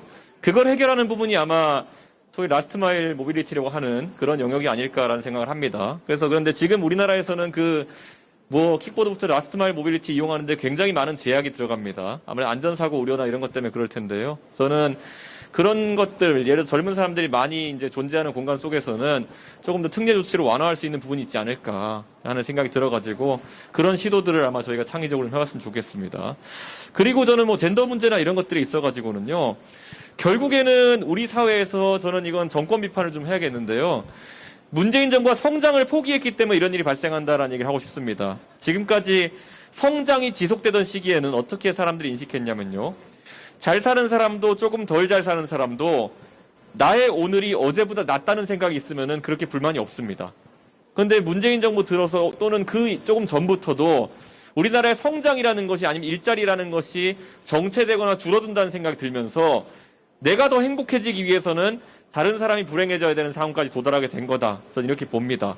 그러다 보니까 한정된 일자리를 가지고 어떻게 할당하느냐가 오히려 경쟁보다 중요해진 상황이 오지 않았나. 그 상황 속에서 여성과 남성을 가르고 때로는 또 표심을 위해 가지고 간호사와 의사를 이간질하고 이번 정부 들어가지고 이런 정치적 언사가 굉장히 많아졌습니다. 그렇기 때문에 그런 것의 연장선상에서 조금 문제가 빈번해진 것이 아닌가 저는 그런 우려가 좀 있습니다. 그리고 아까 두 번째 질문 뭐였죠? 네. 경제에 대해서 네, 산업 발전이나 네. 산업 발전이 있어가지고 제가 이제 약간 철질한 얘기 같긴 하지만은 제가 융복합 얘기하는 거를 좋아하진 않습니다. 근데 저는 이런 생각이 있어요. 저도 원래 나름 개발을 했던 개발자로서 제가 가장 가치 있을 때는 제가 원래 있던 데게 그 보안 관제 개발하는 회사였거든요. 거기 있을 때 저는 별로 그렇게 뛰어난 개발자는 아니었던 것 같아요. 근데 정치 영역에 오니까 제가 그냥 심심해서 밤에 만드는 툴들이 엄청난 고생산성을 자랑합니다. 예를 들어 선거 때 문자를 보내는데 원래 보통 정치인들 같은 경우에는 일괄 단체 문자를 보내거든요. 근데 저 같은 경우에는 그 이미지 파일을, PNG 파일을 사람마다 자동 생성하는 프로그램을 이제 짰어요. 그래가지고 사람 이름과 직위를 넣어가지고 개별 발송을 하거든요. 근데 이게 여기 만약 프로그래머들 계시면은 웃겠지만은 하룻밤거리 일이에요. 근데 그런 것들이 정치권에선 굉장히 새롭게 받아들여지고 엄청난 시도처럼 받아들여지더라고요. 그렇기 때문에 저는 결국에는 뭐 아주 체계적인 융복함이 아니더라도 다양한 영역에서 이렇게 그 경험을 공유하면서 새로운 어떤 영역을 창출할 수 있다라는 걸 믿게 되고요. 제가 그 부산연설에서 얘기했던 것처럼 우리나라에서 정치권에서 아직 모르고 있던 산업의 영역들이 좀 있습니다. 제가 얘기했던 데이터 센터 같은 것도 그런 것이거든요. 아마 아실 겁니다. 그 용인 지역에서 네이버 데이터 센터를 유치하겠다고 했더니만은 선동적인 정치인들이 나서가지고 그거 들어오면은 전자파 때문에 동네 망한다. 이래가지고 용인 지역에 네이버 데이터 센터를 유치하는 게 무산되었던 그럴 뻔했던 적도 있습니다. 그런 것처럼 정치인들의 어쨌든 그런 산업에 대한 몰 이해가 그런 어떤 산업의 진입을 막는 부분에 대해서도 굉장히 좀 저는 안타깝게 생각하고요. 저는 특히 규제 영역에 있어가지고 굉장히 그런 부분들 우리 당은 모든 규제를 좀 철폐하는 방향으로 제가 사실 굉장히 좀 극단적인 그런 자유주의자적인 성격을 보이기도 하는데요. 이것도 마찬가지로 저희 대선 후보가 누가 되느냐에 따라 가지고 방향성이 좀 달라질 수 있겠지만은 적어도 새로운 산업의 출현을 막는 규제들 같은 경우에는 상당 부분 덜어내겠다 이런 말씀 좀 드리겠습니다. 이제 한 가지 질문을 더 해주셨는데 이런 국민의 의견을 수렴하는 청년 토론 배틀이나 이런 거 지속적으로 개최할 수 있는지도 여쭤보셨는데요. 저희가 그 대변인 선발 토론 배틀을 지금 6개월마다 하겠다고 이야기했거든요. 근데 이번에 6개월보다는 조금 더 할 거예요. 왜냐하면 대선이 있기 때문에 그때까지 그 친구들이 하게 될 텐데 그 이후에도 주기적으로 저는 할 것이고요. 원래 이런 겁니다. 우리나라에서 공무원을 준비하는 사람들이 공부에 몰두할 수 있는 것은 5급 공무원이 되기 위해 가지고 국회의원한테 줄 서는 게 아무 의미가 없다는 거 알기 때문이에요. 정치권에 들어오고 싶은 사람들이 자기 실력을 키우는 것이 중요하지 누구 국회의원이나 유력 정치인한테 줄 서는 게 전혀 중요하지 않다는 그 문화만 정착되면요. 이건 굉장히 좋은 문화로 계속 지속될 수 있습니다. 그래서 저는 토론 배틀이라는 건요. 어떤 사람들은 이렇게 얘기해요. 아니 말 잘한다고 정치 잘하냐. 그건 너무 단편적인 거 아니야. 이렇게 얘기하거든요. 근데 제가 확실하게 말씀드릴 수 있는 건요. 지금까지 정치권에서는요. 말도 못하는 사람들이 정치한 거예요. 예. 그렇기 때문에 이제는 말이라도 잘하는 사람들이 적어도 대변인이라는 필설이 중요한 영역에서 활동하는 것이고요. 앞으로 정책 공모전 같은 걸 통해 가지고 정책 전문가는 그런 방향으로 들어올 수 있게 할 것이고요. 저는 이런 것도 생각해요. 연설대전 같은 것도 할 수 있겠다. 예. 저는 제가 정치하면서 가장 매력을 느꼈던 게 오바마가 2004년도에 미국 민주당 전당대회에서 연설했을 때 느꼈거든요. 실제로 그때 오바마는요, 바람잡이 연설하라고 올렸던 건데 너무 잘해가지고 한 방에 대중정치를 떠가지고 4년 만에 대통령이 됩니다. 저는 대한민국에 만약에 연설 능력으로서 국민들한테 꿈과 희망을 줄 수 있는 사람이 있다? 그 사람도 좀 해봤으면 좋겠습니다. 그거야말로 국민의 마음을 울릴 수 있는 능력이야말로 우리 당에 있는 정치인들이 못 갖춘 능력이고 그런 분들이 있다면 저는 제가 한 표 주고 싶습니다. 그래서 저는 되게 안타까운 게 국회의원 뽑을 때요. 여기 젊은 분들은 저도 그렇고 본 적이 없지만은 90년대까지만 해도 합동 연설회라는 게 있었대요. 학교 운동장에 사람들 다 모아놓고 가가지고 정치인들이 뭐 이렇게 막 소리 지르면서 연설한 합동 연설회가 있었대요. 그런데 그 당시에 생각해 보시면요, 그 합동 연설회가 있었던 시절에 오히려 지금보다 젊은 정치인들이 많이 탄생했습니다. 가가지고 대중을 휘어잡는 연설 능력, 패기 이런 걸 보여줄 수 있는 공간이 있었던 것이거든요. 근데 그거 폐지하고 나니까, 여러 가지 부작용이 있다는 이유로 폐지하고 나니까 젊은 사람들은 자기 패기를 드러낼 공간이 사라졌고, 그래서 한 지난 20년 동안 젊은 정치인들 많이 배출 못했다, 저는 이런 생각합니다. 그래서 그런 것들도 저희가 한번 살려가지고 진짜 멋있는 정치인들 한번 만들어 보겠습니다. 예. 박수 부탁드리겠습니다. 네, 이제 본인에게 주어진 4분이라는 시간을 채 쓰지도 않고 부동산이나 경제, 젠더 문제, 그리고 정당의 의견 수렴 같은 중요한 화두들을 던져주셨습니다. 그리고 답변까지 마쳐줬고요. 이것으로 사전 신청 참가자의 발언을 모두 들어봤고요. 현장에서 신청받은 총 10명의 참가자들을 한 분씩 모셔놓고 발언을 들어볼 텐데, 지금 정해진 행사 시간 약 30분이 채 남지 않았습니다. 아마도 사전에 신청한 사람들보다 조금 적게 발언을 하실 것 같은데, 그럼에도 불구하고 주어진 시간을 잘 써주시기 바랍니다. 이분은 오늘 행사 중에 가장 멀리서 오신 분 같은데요. 아침 8시에 일산에서 오신 분이라고 합니다. 네. 우리 임준원 참가자님 발언 시작해 주십시오. 안녕하세요. 22세 대학생 당원 임준원입니다. 1년 전에 이태규 의원님께 신당 당명에 안철수 대표 이름을 박아놓는 건 아니지 않느냐. 2년 전에 비례 3인방에게 적용했던 원칙은 본인의 경우에도 지켜야 되지 않느냐고 질문했던 적이 있습니다. 그 자리에 있던 안 대표 측 인사께서 한국당이 바뀐다면 함께하지 못할 이유가 없지 않느냐. 이분법적으로 보는 건 옳지 않다고 조언을 저에게 해주셨던 게 기억이 납니다. 당명은 선거 전략이고 비례표는 안철수를 보고 찍은 거기에 출당 요구는 정당하다는 답변을 들으며 원칙 있는 신당이 아니라 생각했기에 당시에 동참하지 않았고, 삼지대라는 허상에 추한 끝에 실망하고 국민의힘의 가치에 동감해 국민의힘으로 왔지만, 당은 달라졌어도 그때 내세웠던 원칙만큼은 변함이 없고 한국당이 바뀌면 함께할 수 있지 않느냐. 이분법적으로 봐서는 안 된다고 하셨던 말씀만큼은 맞다고 생각합니다. 4년 전에 바른미래당이 만들어질 때도 보수개혁을 진정으로 꿈꾸는 분들이라면 함께할 수 있다 생각을 했었기 때문에 누구보다 적극적으로 찬성을 했고, 1년 전만 해도 바뀔 수 있을까라는 생각을 하며 보수대 통합에 동참하려면 확실히 바뀌었다는 명분이 필요하다 생각했기 때문에 기대 반 우려 반을 가지고 있었지만, 국민의힘의 진정성 있는 반성과 뼈를 깎는 개혁을 보며 조금씩 마음을 열고 이런 보수정당이라면 지지할 수 있겠다는 생각을 가지게 되었고, 국민의힘을 지지하고 이준석 대표님의 가치와 김웅 의원님의 가치에 동감하게 됐던 것 같습니다. 누가 청년을 잘 대변할 수 있는 정당과 함께하고 싶다고 했었는데 지역까지 대학생위원회가 갖춰진 민주당이 아니라 왜 국민의힘을 선택했냐고 저에게 물어본 적이 있습니다. 저는 바른미래당 때 경험했던 그런 경험을 말하고 싶습니다.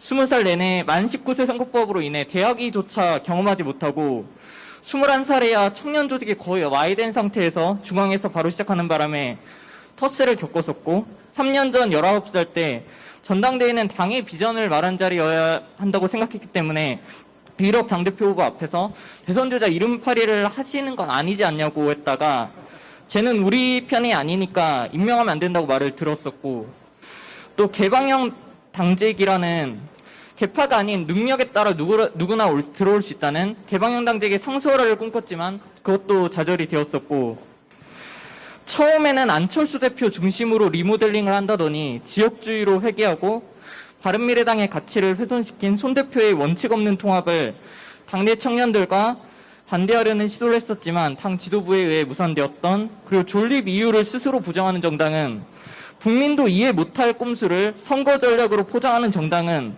존립할 수 없다밖에 이낙연 78에 반대했지만, 그건 그 사람의 선거 전략이니 문제 삼으면 안 된다. 당대표랑 척지면 크기 어렵다.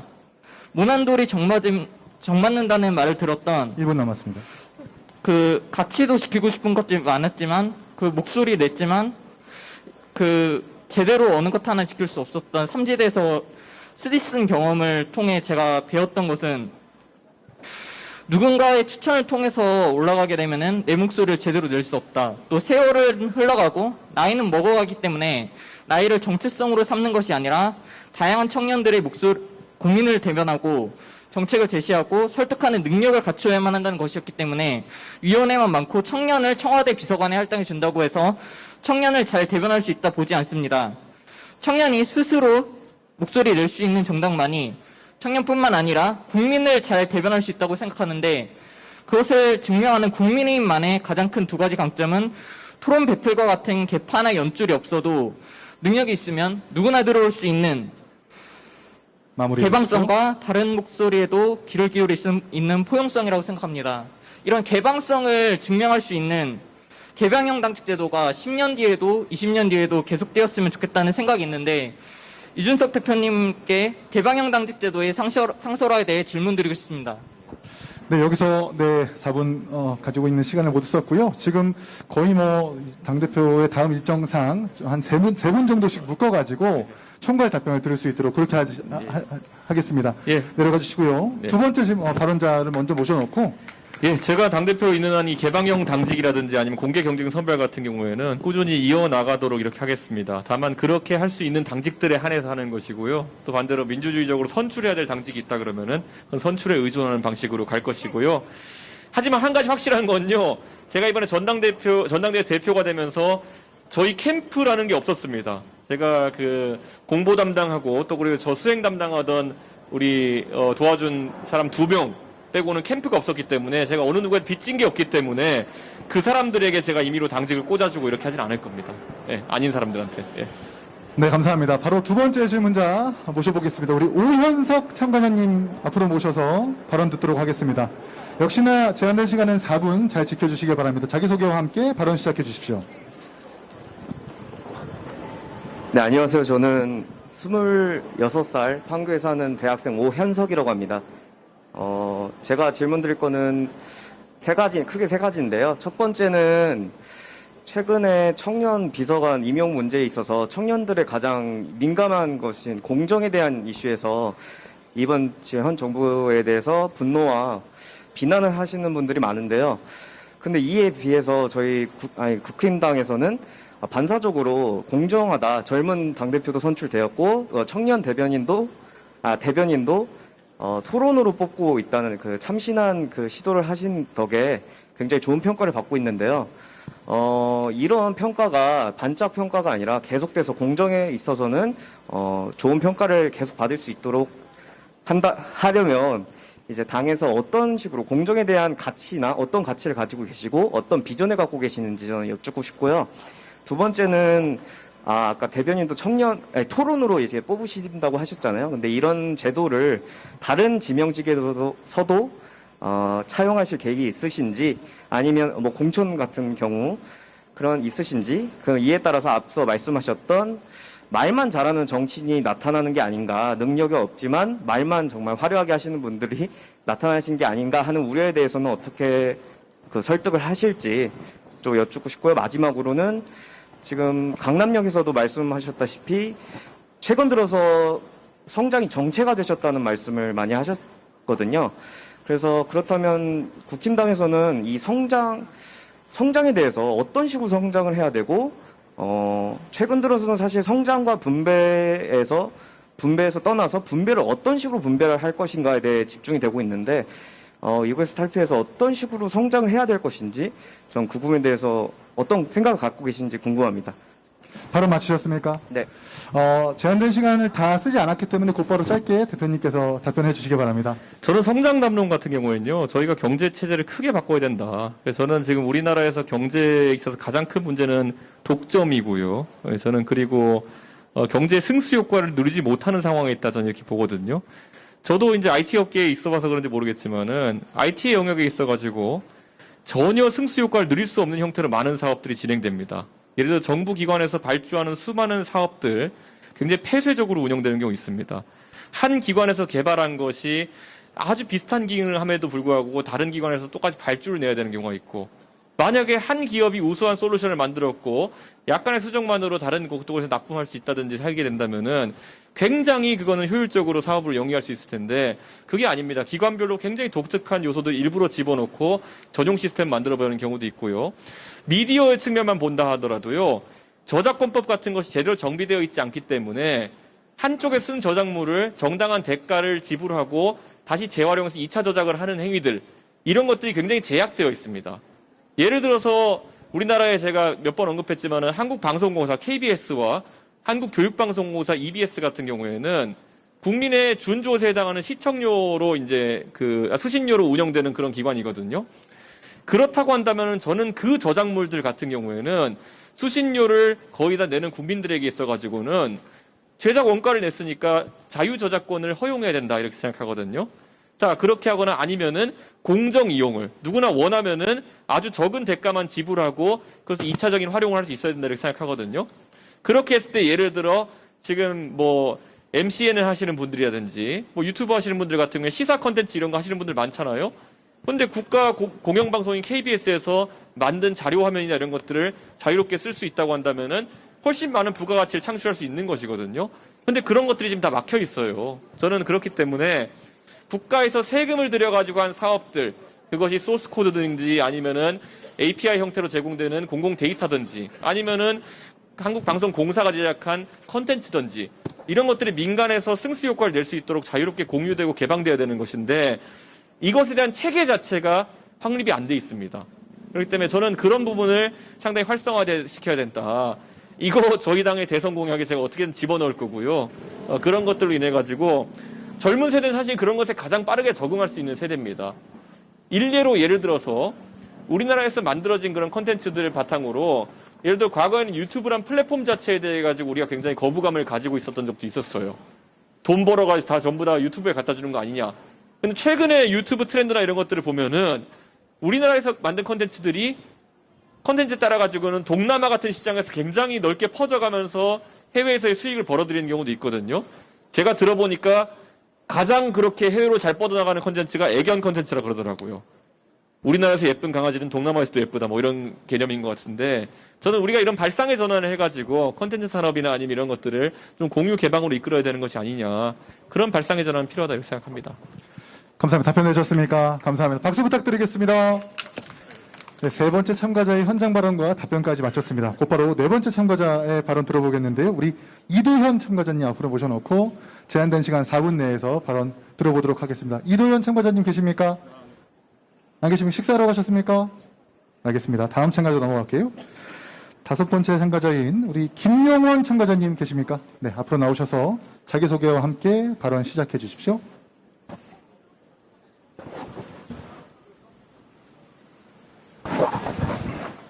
네, 네 번째 참가자 김용원님입니다. 발언 시작해 주십시오. 안녕하십니까, 준수 대표님. 안녕하세요. 준수 대표님한테 일단 박수 한번 보내시죠. 이준석 대표 힘, 준수 대표 마음대로 해. 국민의 힘. 안녕하십니까. 고고 TV라는 시사 비평 방송을 하고 있는 유튜브를 하고 있는 여명입니다. 본명은 오늘 처음으로 공개를 하는데요. 김용원입니다. 아마 준서 대표님께서 고고 TV 보신 적 있으시죠? 예. 잘생겼죠? 근데 준서 대표님이 진짜 잘생겼습니다. 오늘 와서 보니까. 제가 고고 TV를 개설한 이유는 문정부 출범 6개월을 딱 보니까 나라가 힘들어지겠다. 재산을 뺏기고 힘들어지겠다. 그리고 그것이 2, 3년만 더 유지가 되면은 국민들이 2030이나 5060들이 정신적인 황폐화를 가져올 것이다 하고 예상을 해서 시금을 전폐하고 지금 고고TV를 방송하고 있습니다. 준서 대표 마음대로 하세요. 제가 보니까 항상 저는 개혁보수와 합리적 이성, 합리적 보수를 지향하는데요. 5060보다 6070들의 마인드가 2030들한테는 굉장히 꼰대적인 마인드를 갖고 있습니다. 저 같은 경우도 우리 준서 대표님보다 2살이 어린 아들을 갖고 있어요. 아직도 실업자입니다. 그놈은 나한테 맨날 혼납니다, 요새. 너는 뭐 했냐? 준서 대표 봐라. 그리고 딸도 29살인데 1년 다니다가 쫓겨나고 6개월 다니다가 쫓겨나고 그렇게 하고 있습니다. 거의 지금 나라가 황폐화되고 있는데요. 항상 제가 원했던 게 왜 우리는 2030과 젊은 청년들과 3040을 우리는 왜 그들을 포섭 못하고 왜 우리 편으로 못 만드는가? 항상 이준석 대표가 10여 년 전에 정치에 그 박근혜 대통령의 비대위원으로 들어갔을 적에 유심히 보고 있습니다. 이준석 대표의 사회과학적인 비판을 항상 10년 동안 보고 있어요. 그래서 이제 그것이 결실로 맺고 있다 하는데 2030과 5060은 한 몸뚱이지 아버지 세대와 아들 세대 그것이 지금 같이 호흡을 맞추고 국민의 힘으로 몰리고 있다고 생각합니다. 세상의 중심은 이준석 대표로 갈 것이다. 그래서 빼앗긴 데를 찾아야 되고 어제 어떤 사람 경기도 지사인가요? 좀 이상하게 생겼더라고. 백마 타고 오는 초인이라 그러는데 이준석 대표 같은 경우는 백마 타고 있는 거인이 될 것이다 하고 말씀을 드리고 박수 한번 주시죠. 그리고 세 가지만 여쭤보겠습니다. 적시적답 부탁합니다. 1분 남았습니다. 예. 그럼 30초씩 할 테니까 김민규 군이 예. 토론 배틀에서 4강에서 탈락했습니다. 예, 예. 8강에서. 근데 그걸 보니까 민계식이랑 어른도 훌륭하시고 예. 또 김민규 같은 친구를 보면은 이제 18세 고3이고 유권자인데 그저 떨어진 게 상당히 안타깝습니다. 솔직히 이번에 토론 배틀에서 흥행을 일으킨 것은 김민규 군의 영향이 많으리라고 생각합니다. 예. 그때 그 이준서 대표께서 토론 중간에 4명 떨어진 4명도 너무 아까운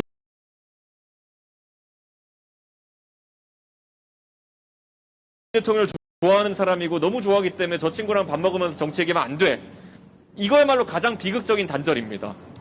가지고 이야기하면서 때로는 문재인 대통령의 좋은 점에 대한 이야기도 해주고 대신 이런 건 좀 아니지 않냐 이 얘기를 하고 이 소통의 과정 속에서 정치가 있는 것이지 단절은 안 된다 이런 생각을 하고요. 아까 뭐 대선 주자들 SNS 활용에 대해 가지고는 저도 진짜 깝깝한 게 많습니다. 그분들 분명히 SNS 하시면서 앞으로 꼰대 같은 모습도 많이 보일 것이고 올드한 모습 많이 보이실 텐데 저희 당의 대선 주자는 어느 누구나 제가 좀 조언을 드릴 수 있도록 그렇게 하겠습니다. 네.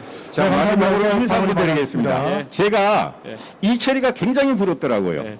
그런데 사회적인 부탁드리겠습니다. 후배인데 예. 그렇게 한번 90도서를 예. 한번 하십시다 같이. 예. 아이고, 그게 제일 아이고, 감사합니다. 예. 네, 여러분 뜨거운 박수 부탁드리겠습니다. 준서 화이팅! 김원혜 화이팅! 네, 우리 네 번째 참가자분의 발언까지 들어봤고요. 다음으로 5번째 참가자분의 발언 곧바로 듣겠습니다. 우리 홍성원님 앞으로 모시고 발언 들어보겠습니다. 여러분 큰 박수 부탁드리겠습니다. 발언 시작해 주십시오. 안녕하십니까. 지하철 8호선 판교, 서현, 분당, 오포, 추진이 공동대표 홍성호라고 합니다. 맞습니다. 이 자리를 마련해 주셔서 너무 감사하고요. 사실 저희는 지하철뿐만 아니라 110번지 공공주택 지구 지정 문제까지도 함께 싸우고 있습니다. 과연 오늘 제가 질문하고 싶은 건 교통 그리고 주거 그리고 교통 알이 먼저지 닭이 먼저인지 이거 묻고 싶습니다. 솔직히 110번지 문제는 주거를 위해서 정책을 내세우곤 있지만 투기가 불거져 있고 그 투기 때문에 이슈가 되니까 시의원 자리를 사퇴를 하는 그런 일까지 있었단 말이죠. 이게 주거복지인지 주머니복지인지 도대체 모르겠습니다. 여기 판교에 10명 중 7명은 경기 광주와 용인에서 살고 거기에서 출퇴근을 하고 있습니다. 그 중에서 오포에 사는 분들 같은 경우에, 그러니까 경기 광주 오포에 사는 분들 같은 경우엔 57번 국지도라는 도로 하나에만 살고 있는데요. 이 지역구 의원에게 이 개선을 요청을 했었습니다. 민주당 의원인데요. 얘기를 하니까 자기도 잘한대요. 그래서 출근하려면 새벽 6시 반에 일어나서 출근한답니다. 그게 무슨 자랑이라고요. 아니, 해결을 해줘야죠. 아무도 해결해주지 못합니다. 그걸 위해서 김은혜 의원님께서 열심히 띄워주고 계세요. 저희 지역이 너무 부끄러운 게 의원은 그런 말 하고 있고 어떻게 분당갑 김은혜 의원께서 이것을 소명이라 말씀하시면서 발언해 주시는지 너무 감사하고 정말 부끄럽고, 이 자리를 비롯해서 진정한 주거복지는 교통 환경에서, 교통 인프라에서 나오는 것이다라고 말하고 싶습니다. 여기 70%의 사람들이 이 현 정부의 잘못된 부동산 정책으로 인해서 다 떠밀려 갔어요. 이 동네가 20년 된 아파트가 20억을 호가합니다. 20억 호가하는 동네에 싸게 살고 싶다고 말하는 게 아니에요. 우리가 떠밀려 갔어도, 우리가 살 수 있는 곳에 갔어도 거기서 출근할 수 있게 해달라는 거죠. 아침 6시부터 출근해야지만 판교에 오는 15분이면 오는 동네예요. 15분이면 오는 동네를 1시간 반, 2시간 걸려서 와야 된다는 게 이게 말이 되냐는 거죠. 저희는 110번지 절대 타협돼서도 안 되는 문제고요. 그뿐만 아니라 교통복지가 우선이 되는 정책들이 필요하다고 생각하는데, 이준석 의원님과 그리고 김은혜 의원님께서는, 이준석 대표님과 김은혜 의원님께서는 어떻게 생각하시는지 묻고 싶습니다. 잠시만요. 사회자가 잠시 개입하겠습니다. 지금 벌써 1시가 다 됐는데요. 현장 발언 신청하신 남은 분들이 약 4명 정도 더 있습니다. 그래서 한 분 한 분씩 1문 1답으로 진행하면 너무나도 늘어질 것 같기 때문에 다음 참가자들 바로바로 듣고 그다음에 총괄 답변으로 행사 마무리하도록 할 텐데 괜찮으시겠습니까? 대표님. 뭐 교통 문제를 우선 짧게 답변을 하자면요. 그러시죠. 이 광역교통 체계에 대해 가지고 고민은 사실 택지 조성이나 이런 것에 앞서서 이루어져야 되는 게 맞고요. 지금 한창 논의가 되고 있고 일부 노선 건설되고 있는 GTX 같은 것들, 가장 먼저 제안했던 사람이 벌써 15년 전에 김문수 지사였습니다. 그런데 그에 대해서 한창 그 당시 야당이던 당은 반대를 했었고, 지금 와서 여당 되니까 대책이 없다고 GTX, ABC의 D까지 늘려가지고 이제 갑자기 추진하는데요. 그만큼 미래지향적인 그 교통 대안이 필요하고요. 8호선 연장 계획 같은 경우에는 지금 광역전철 같은 경우에는 서울을 통과하느냐 마느냐가 굉장히 수익성이나 아니면은 BC 분석에 있어서 중요하게 동작합니다. 그래서 그 지금 대곡 소사선이라든지 서해선 전철 같은 경우에도 수요 문제로 인해 가지고 생긴다 해도 배차 간격이 너무 길어가지고 문제가 생기고 이러고 있거든요. 근데 8호선 같은 경우에는 위로는 별내까지, 지금 밑으로는 만약 판교까지 내려오게 된다면은 경기 지역을 대부분 관통하게 되는 것이기 때문에 8호선이라는 서울 지하철의 건설 취지와 약간 맞아떨어지지 않는 부분도 있어가지고 좀 동의를 얻어내는 게 좀 쉽진 않지만은 그래도 광역전철 사업이라는 것에 취지가 있기 때문에 저는 당연히 저희가 검토해야 된다 이렇게 생각하고, 기본적으로 이 판교 지역이나 이런 곳에 택지가 굉장히 고가로 유지되고 있는 것 같은 경우에는 역으로 판교의 경쟁력과도 이제 직결된 부분이기 때문에 다소 이제 좀 난감한 부분이긴 합니다. 하지만은 적어도 근거리 통근이 가능한 지역에서 교통상 확충하는 거는 저희 대선 공약에도 반영할 수 있도록 하겠습니다. 예. 네, 감사합니다. 나머지 4분의 발언 마저 듣고 행사 계속해서 이어가고 마무리하겠습니다. 이영경 참가자님 발언 듣고 발언 시작해 주십시오. 안녕하세요. 네, 저는 분당에서 2 딸아이를 키우고 있는 엄마입니다. 저는 애들을 키우면서 시험이 사라진 부분에 대해서 말씀드리고 싶은데요. 학부모 선배님들은 시험 세대가 있고 저희 애들은 그 중간 세대에 끼어 있어요. 시험 세대 선배님들은 말하면서 시험이 없어져서 애들이 너무 안일해져서 공부를 너무 손 놓고 있다, 걱정이 많다, 너네는 어떻게 하면 좋냐고 많이 조언들을 해주시는데요. 시험이 없어졌으니까 우리 아이가 어느 정도 하고 있는지 그 지표를 알 수 없어서 사교육하지 말라는 정부의 그런 것도 있지만 학원을 보내서 우리 아이가 어느 정도 수준이 되는지 하고 있거든요. 그러다가 갑자기 고등학교 가면 애들 시험을 보면 엄마도 멘붕이 오고 아이들도 멘붕이 오고 손을 놓게 됩니다. 그런데 현 정부는 이런 거 사교육은 하지 말라면서 시험도 없앴지만 지금 올해부터도 더 심해졌는데 혁신학교로 자꾸 지원해주겠다, 혁신학교로 바꾸겠다 그러는데 대학 입시는 석차순으로 뽑으면서 왜 이렇게 혁신학교로 돌리려고 하는지 궁금해서 질문하게 되었습니다. 네, 감사합니다. 네. 저희도 짧게 답변해 주십시오. 예, 과거에 혁신학교가 이제 교사들을 주변에 차출해가지고 특정 성향의 교사들로 학교를 채울 수 있다는 그런 어떤 제도적인 문제가 있어가지고 굉장히 편향성 우려가 많았었고, 혁신학교에서 학생들의 반응이 굉장히 좋은 편이 나오는 경우가 많습니다. 왜냐하면 어쨌든 교육 강도보다는 어쨌든 학생들의 자율성을 존중하는 취지로 운영하다 보니까 학생들 입장에서는 학생들 입장의 선호가 높은데, 그게 이제 아까 말했던 시험 보는 학교에 들어가는 순간부터 구조적인 뒤처짐으로 나타나는 경우가 있어가지고 나중에 이제 굉장히 거기에 대한 반발이 거세되는 경우가 있습니다. 그래서 이제 그런 역사가 축적되었기 때문에 이제는 혁신학교를 아이들을 보내는 것 자체에 대해서 굉장히 반발 심리가 있는 것을 잘 알고 있습니다. 그래서 저는 어쨌든 그런 어떤 다소 파퓰리즘적인 교육이거든요. 혁신학교가 주장하는 것들이. 그래서 그런 것들은 굉장히 위험하다 이런 생각을 하고 있고요. 저는 이런 것도 생각합니다. 우리나라에서 일제 성취도 평가 같은 것들을 많이 없애버렸어요.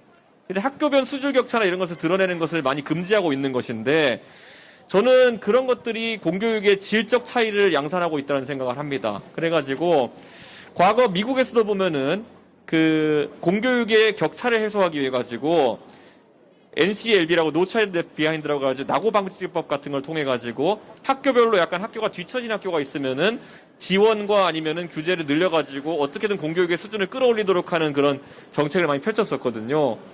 제 전당대회 연설에 보면은 대전에서 제가 그 낙오 방지법에 대한 이야기를 했습니다. 그래서 저는 우리나라 공교육이 무책임하면 안 된다 이런 생각을 합니다.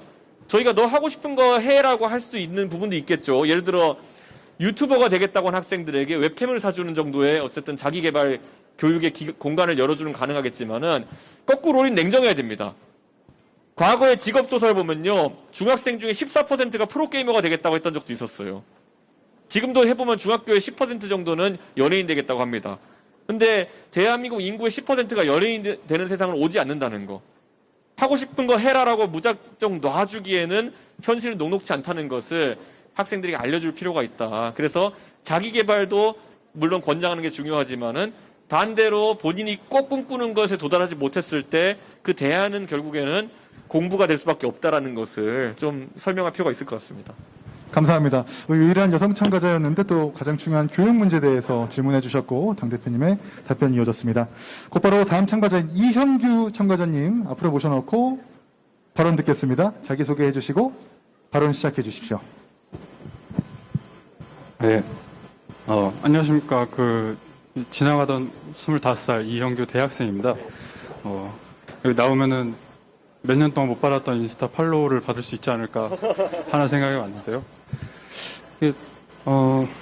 원래 질문이 한 3개였는데 2개가 앞서 해결이 돼가지고, 앞서 말씀하신 분들이 얘기했던 거에 대해서 좀 첨언을 하자면, 2030이 가장 많이 사용하는 SNS는 페북이 아니고 인스타고요.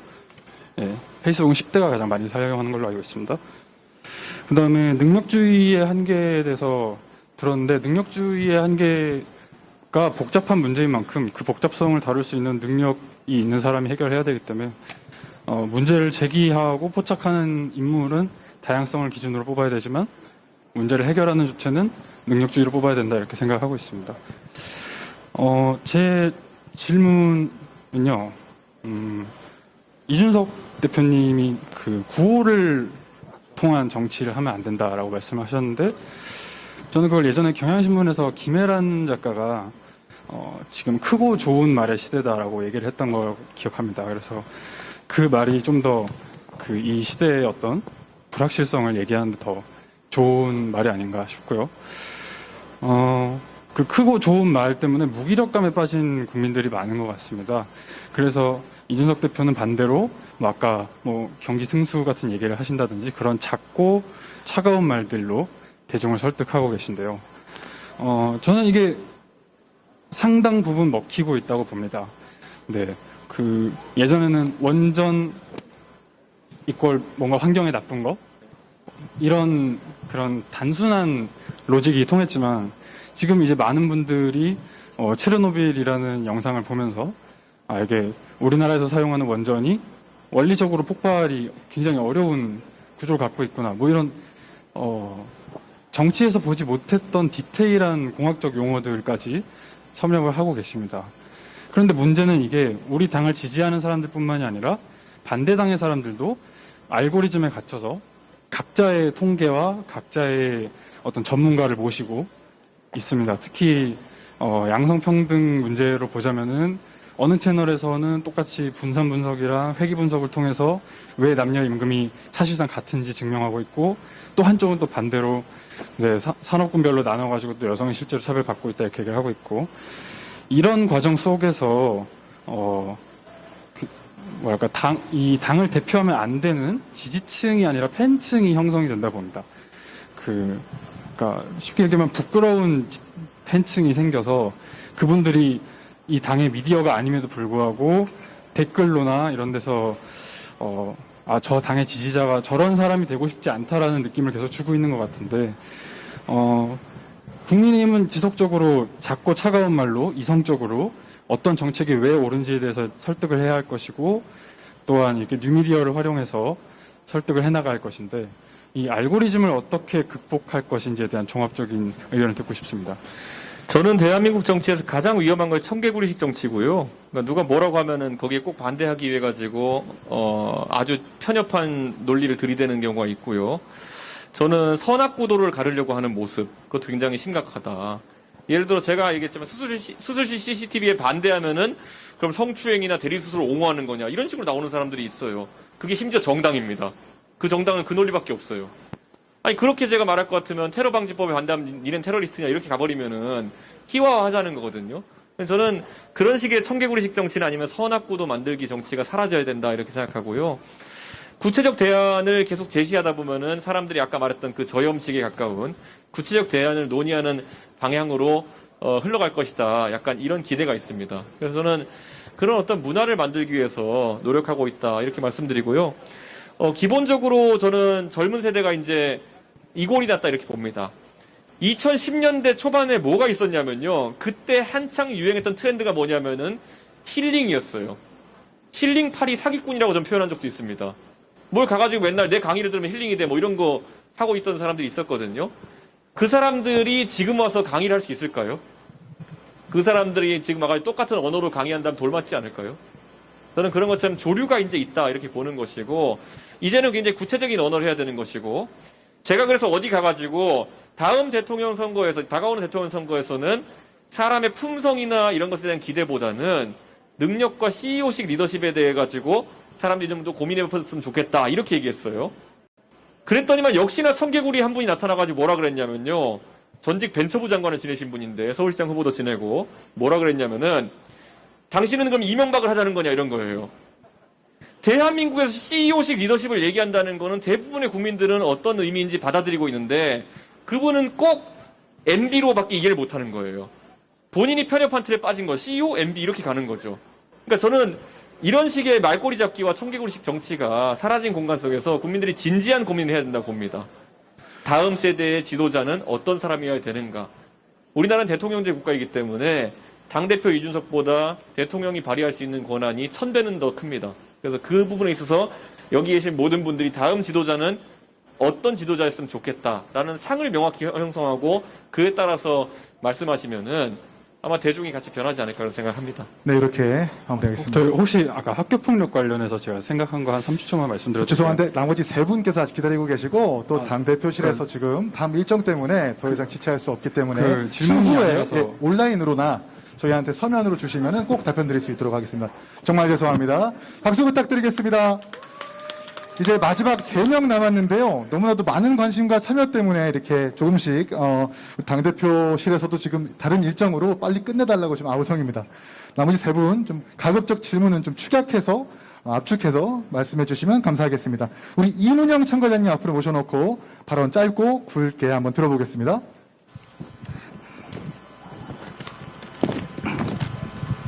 네, 안녕하세요. 저는 일하는 28살 이문영이라고 합니다. 다름 아니라 저는 청년과 노인의 관점에서 사회보장제도에 대해서 요청드리고 싶은데요. 저는 특히 사회보장제도와 사회안전망 구축이 새로운 보수가 지금 현 국민의힘이 꼭 선점해야 되는 지점이라고 생각을 해서 요청드립니다. 대부분 노인이 될 때의 경우를 상정을 하고 이제 인생 계획을 짜는데 이는 이제 아름다운 황혼을 바라고 하는 게 아니라 생계 문제 때문에 계획을 짜는 경우가 많습니다. 노인이라면 이제 일자리가 지금 이 노인 민간 일자리는 경비원, 아파트 미화원. 이거는 지금 갑질 논란으로 되게 문제가 많죠. 이런 문제들은 청년들의 연로를 더욱더 부추긴다고 저는 생각을 하거든요. 청년들의 월급은 박봉이지만 공무원에 집중하는 이런 현상들이 정년까지만 일하면 노후에 있을 생활에 충분한 연금 때문인 경우에 되게 절대적입니다. 현 정부는 이를 이제 공무원을 대거 증원하는 그런 공약을 펼쳐서 또 득도 봤었죠. 사회보장제도의 부재는 사회 구성원들의 창의성과 발전을 또 저해하는 거라고도 생각이 듭니다.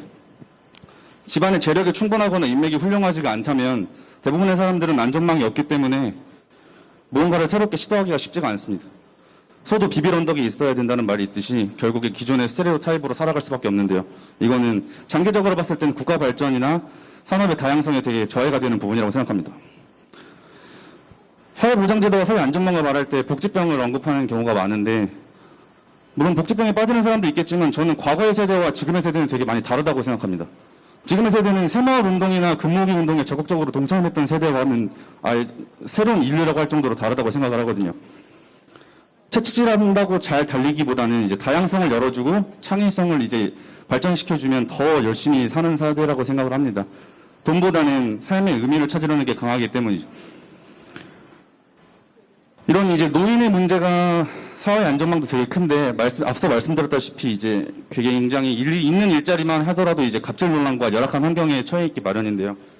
열악한 취업률을 증폭시키기 위해서 꼼수로 나라에서 노인을 대상으로 임시적으로 공공근로를 시행할 것이 아니라 저는 민간 기업들에게 만 60세나 만 65세 이상의 노인들을 고용했을 때 고용지원금이라던가 이런 일자리 확충으로 사회 안전망을 더 늘려야 된다고 생각을 하는데 제가 알아본 바로는 2020년을 이후로 그 지원금이 재정이 없다는 이유로 폐지됐습니다.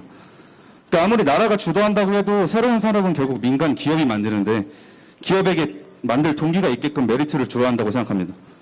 지금 정부는 다 나라에서 하다가 망한 케이스고요. 그래서 다시 한번 저는 국민의힘이 이 지점을 선정해서 앞으로 새로운 곳으로 빛을 봤으면 좋겠다는 생각에 말씀드립니다. 감사합니다. 네, 박수 부탁드리겠습니다. 짧게 대표님 답변 부탁드리겠습니다. 저는요, 일자리가 청년 일자리, 노인 일자리 따로 존재하고 그 대책이 존재하기 어렵다 보거든요. 예를 들어 우리가 창업이라든지 이런 걸 했을 때 자본을 좀 더 나이가 있는 세대가 되고 관리직을 맡고 그리고 젊은 세대가 일을 배워가는 이런 하나의 구조가 있다 이렇게 보는데요. 이번 정부에서는 그 표심을 노리고 청년 일자리만 늘리겠다. 뭐 이래버리면은 그게 굉장한 이제 그 무리수를 두는 그런 어떤 강의식 불국이 이런 거로 나타나는 거거든요. 그래서 저는 애초에 그런 칸막이를 나누는 정치가 잘못됐다 이런 생각도 있고요. 저희가 조금만 생각해야 될 지점이 있어요. 우리가 복지나 사회 효율화에 해당하는 지점을 행했을 때 때로는 다수의 직업이 사라지기도 하고 직군이 사라지기도 합니다. 가장 대표적으로 서울에서 뭐 그리고 여기 뭐 문당에서도 문방구가 일거에 사라지게 된 계기가 뭔지 혹시 아시나요? 초등학교 준비물을 학교에서 일괄 구매해서 지급하기 시작하면서 문방구라는 업종 자체가 사라졌습니다. 그런데 문방구 그 준비물을 공동 구매하는 오피스디포 같은 데서 입찰해서 공동 구매하면은 다수의 어쨌든 그 학생들에게는 조금 더 저렴하게 공급할 수 있는 혜택이 있었겠지만은 우리가 당연히 우리 삶에 있는 학교 옆에 있는 직군이라 생각했던 문방구가 사라지는 그런 결과를 낳게 된 것이거든요. 그렇기 때문에 이 정치라는 영역이 참 복잡하긴 합니다. 왜냐? 문방구는 전국에 몇만 개 없거든요. 하지만 준비물 무상화 혜택을 받는 학생들의 학부모들은 훨씬 많거든요. 그게 바로 민주주의가 가진 약간 어두운 지점입니다. 그 공약을 했을 때 굉장히 많은 문방구 하시는 분들이 반발했지만은 결국에는 복지, 표심이라는 것 때문에 그분들의 그냥 업권 자체를 말살해버렸거든요. 그렇기 때문에 저는 정책이 조금 더 저는 그런 부분에 있어가지고 포용적이었으면 좋겠다는 생각을 하고요. 저는 그래서 저도 정책 얘기할 때 그런 부분 굉장히 신경 씁니다. 예, 감사합니다. 감사합니다. 벌써 1시 15분을 넘어가는 시간인데요. 나머지 두 분 중에 한 분은 이제 온라인으로 접수하겠다고 정리를 해주셨고 마지막으로 한 분만 더 발언 듣고 오늘 자리 마무리하도록 하겠습니다. 우리 김주원, 대학생이신 김주원 청과장님의 발언 듣고 마무리할 텐데요. 자기소개와 함께 발언 시작해 주십시오. 야탑에 거주하고 있는 26살 대학생 김주원이랍니다. 제가 말을 더듬고 대본 준비 안 해서 잘할 수 있을지 모르겠는데 해보겠습니다. 그 사람이 기본적으로 살아가는데 필요한 게 의식주의인데 현재 의화식은 단군 이래 가장 풍요로운 시대가 됐지만 주는 그러지 못합니다. 그리고 또 제가 평소 가지고 있는 다른 생각인데 정책이란 그 현재 상황을 해결하는 것도 중요하지만 미래에 올 수 있는 상황을 해결하는 것이 더 좋은 정책이라고 생각합니다. 제가 몇 년 전에 다큐를 봤는데 그 런던에 있는 수많은 주택들을 그 아랍의 석유 재벌들이 오일몬이 다 사들여서 정작 런던의 토박이들은 살 집이 없어서 우리나라 치면 한강 같은데 어선 사놓고 개조해서 그 위에서 사는 걸 봤습니다. 그리고 최근에 또 다른 다큐를 봤는데 그 중국인이라든지 여러 외국인들이 그 우리나라 땅을 계속 사들입니다. 왜냐하면 그 아무리 서울 땅값이 많이 올랐어도 베이징이나 그 상하이, 맨하탄 이런 거에 비하면 싼 값이니까요. 그래서 제가 생각하는 건데 그 외국인들이 장기 체류를 목적으로 하지 않는 이상 그 아파트나 집 같은 주거용 토지 구매를 그 제한하는 법률을 만드는 게 어떤가 생각이 드는데 저도 이 말을 하면서 이게 과연 맞는 걸까? 아니면 단순 시장을 교란할 수 있는 거 아닌가? 이렇게 생각하는데요. 그래도 한 번쯤은 이런 그 미래에 올 수 있는 문제가 공론화가 필요하다는 생각에서 한번 당대표님의 의견을 여쭙고 싶습니다. 감사합니다. 답변 부탁드리겠습니다. 예, 부동산에 관해 가지고 저희가 중국인들의 부동산 매매나 이런 행태에 대해서 굉장히 우려가 있는 것들은 사실입니다. 그런데 이제 이게 있어요.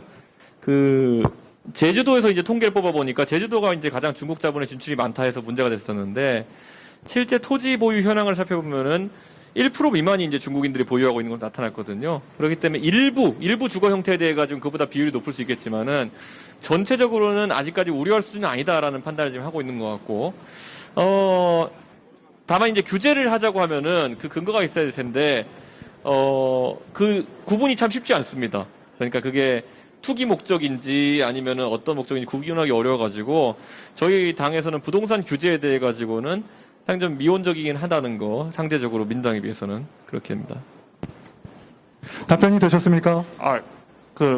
그래서 구분 그 문제 때문에 제가 그 업무상으로 장기 체류, 그러니까 몇 년 이상 장기 체류하는 이런 목적으로 구매는 제한을 안 두죠. 뭐 예를 들어 몇 년씩 거주하면서 그 일한 그 외국인이냐면 어쨌든 한국 GDP에 기여하고 있는 거고 그만큼에 상응하는 대가를 저도 괜찮다고 생각하지만 외국에만 계속 거주하면서 토지만 계속 사들이는 그런 거에는 제한을 준다고 생각하거든요. 그리고 주거용이라고 딱 제가 생각하는 이유가 그 산업용이나 상업용은 어쨌든 투자의 목적으로 하고 그만큼 일자리가 생기는 거기 때문에 거기엔 제한을 두지 않아도 된다고 생각하기 때문입니다.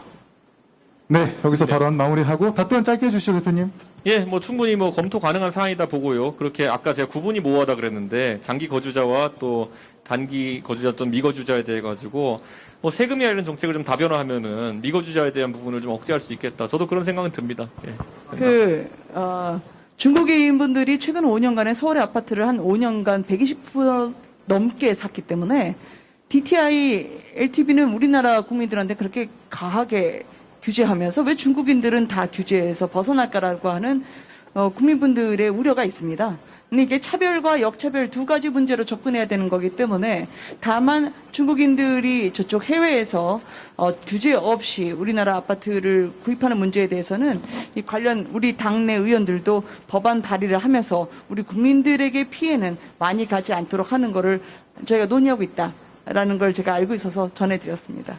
예, 감사합니다. 네, 감사합니다. 마지막 발언자의 발언까지 듣고 이렇게 마무리하겠습니다. 사실 이 이후에 온라인으로 접수된 질문이나 의견들에 대해서 대신 묻고 진행을 해야 될 텐데 시간 관계상 지금 1시 반을 벌써 가리키고 있기 때문에 온라인으로 접수된 질문들에 대해서는 저희가 별도로 따로 서면으로나 온라인으로 직접 답변 드릴 수 있도록 하겠습니다.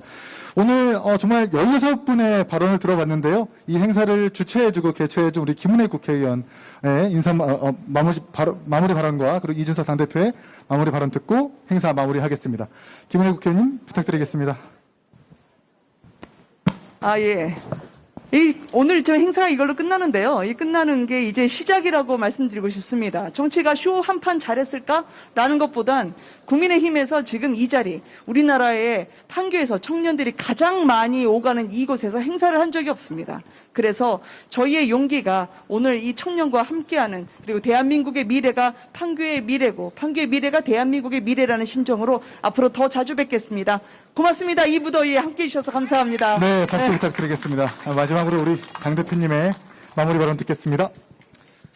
그게 게임을 하다 보면 스테이지를 몇 개 깰 때까지 해야 되느냐 약간 이런 고민이 있을 때가 있는데요. 제가 이 거리로 나와서 현장으로 나와서 우리 또 시민들과 대화를 하다 보면은 도대체 얼마나 많은 대한민국의 그런 위기 상황과 그리고 또 문제점들, 정책적인 고민들이 필요한 것인가에 대한 생각을 하게 되고요. 그러다 보니까 저는 이것이 제 개인의 그냥 육신의 수고로만 끝나지 않고요. 하나의 문화가 되었으면 좋겠습니다. 그래서 오늘 논의한 그런 내용들, 저도 제 개인의 의견을 그냥 말씀드린 것일 뿐입니다. 그렇기 때문에 여러분 주변에 있는 분들도 비슷한 고민을 하는 분이 있다면은 식사 자리에서나 아니면 가볍게 만났을 때 가볍게 소통하는 것에서부터 그런 문화가 바뀔 수 있다. 이렇게 보고요. 그랬을 때 꼭 이런 날 잡아가지고 장을 차리지 않아도 우리 생활 여기저기에 정치가 깃들게 되고 그런 교육된 훈련자들과 유권자들과 훈련된 그런 시민들이 나중에 선거에 있어서 합리적인 선택을 할 수 있을 것이고 정치꾼들에게 속아 넘어가지 않을 것이다. 저는 그렇게 확신합니다. 그래서 오늘을 기점으로 해서 이 분당과 판교에도 그런 토론하고 대화하고 고민하는 문화가 깃들길 바라겠습니다. 감사합니다. 네, 여러분 다시 한번 큰 박수 부탁드리겠습니다. 지난번엔 강남에서 또 이번에는 우리 분당 판교에서 진행을 했는데 앞으로도 우리 기회가 닿는 대로 이렇게 토론 버스킹 여러 전국에서 많이 만들 수 있도록 하겠습니다. 오늘 참여하신 사전 참가자들, 현장 참가자들 모두 앞으로 나오셔서 이준석 당 대표와 김은혜 국회의원과 함께 사진 촬영하는 것으로 행사 마무리하겠습니다. 일단 발언자분들부터 모시고 사진 촬영할게요. 현장 참가자분들과 사전 신청 참가자분들 앞으로 모셔놓고 사진 촬영하고 그다음에 이 행사 마무리하도록 하겠습니다. 아까 발언해주신 분들 한 분도 빠짐없이 나와주시고 다른 분들은 조금 있다가 사진 촬영해 주시면 되겠습니다. 발언하신 분들만 먼저 앞으로 나오셔.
자,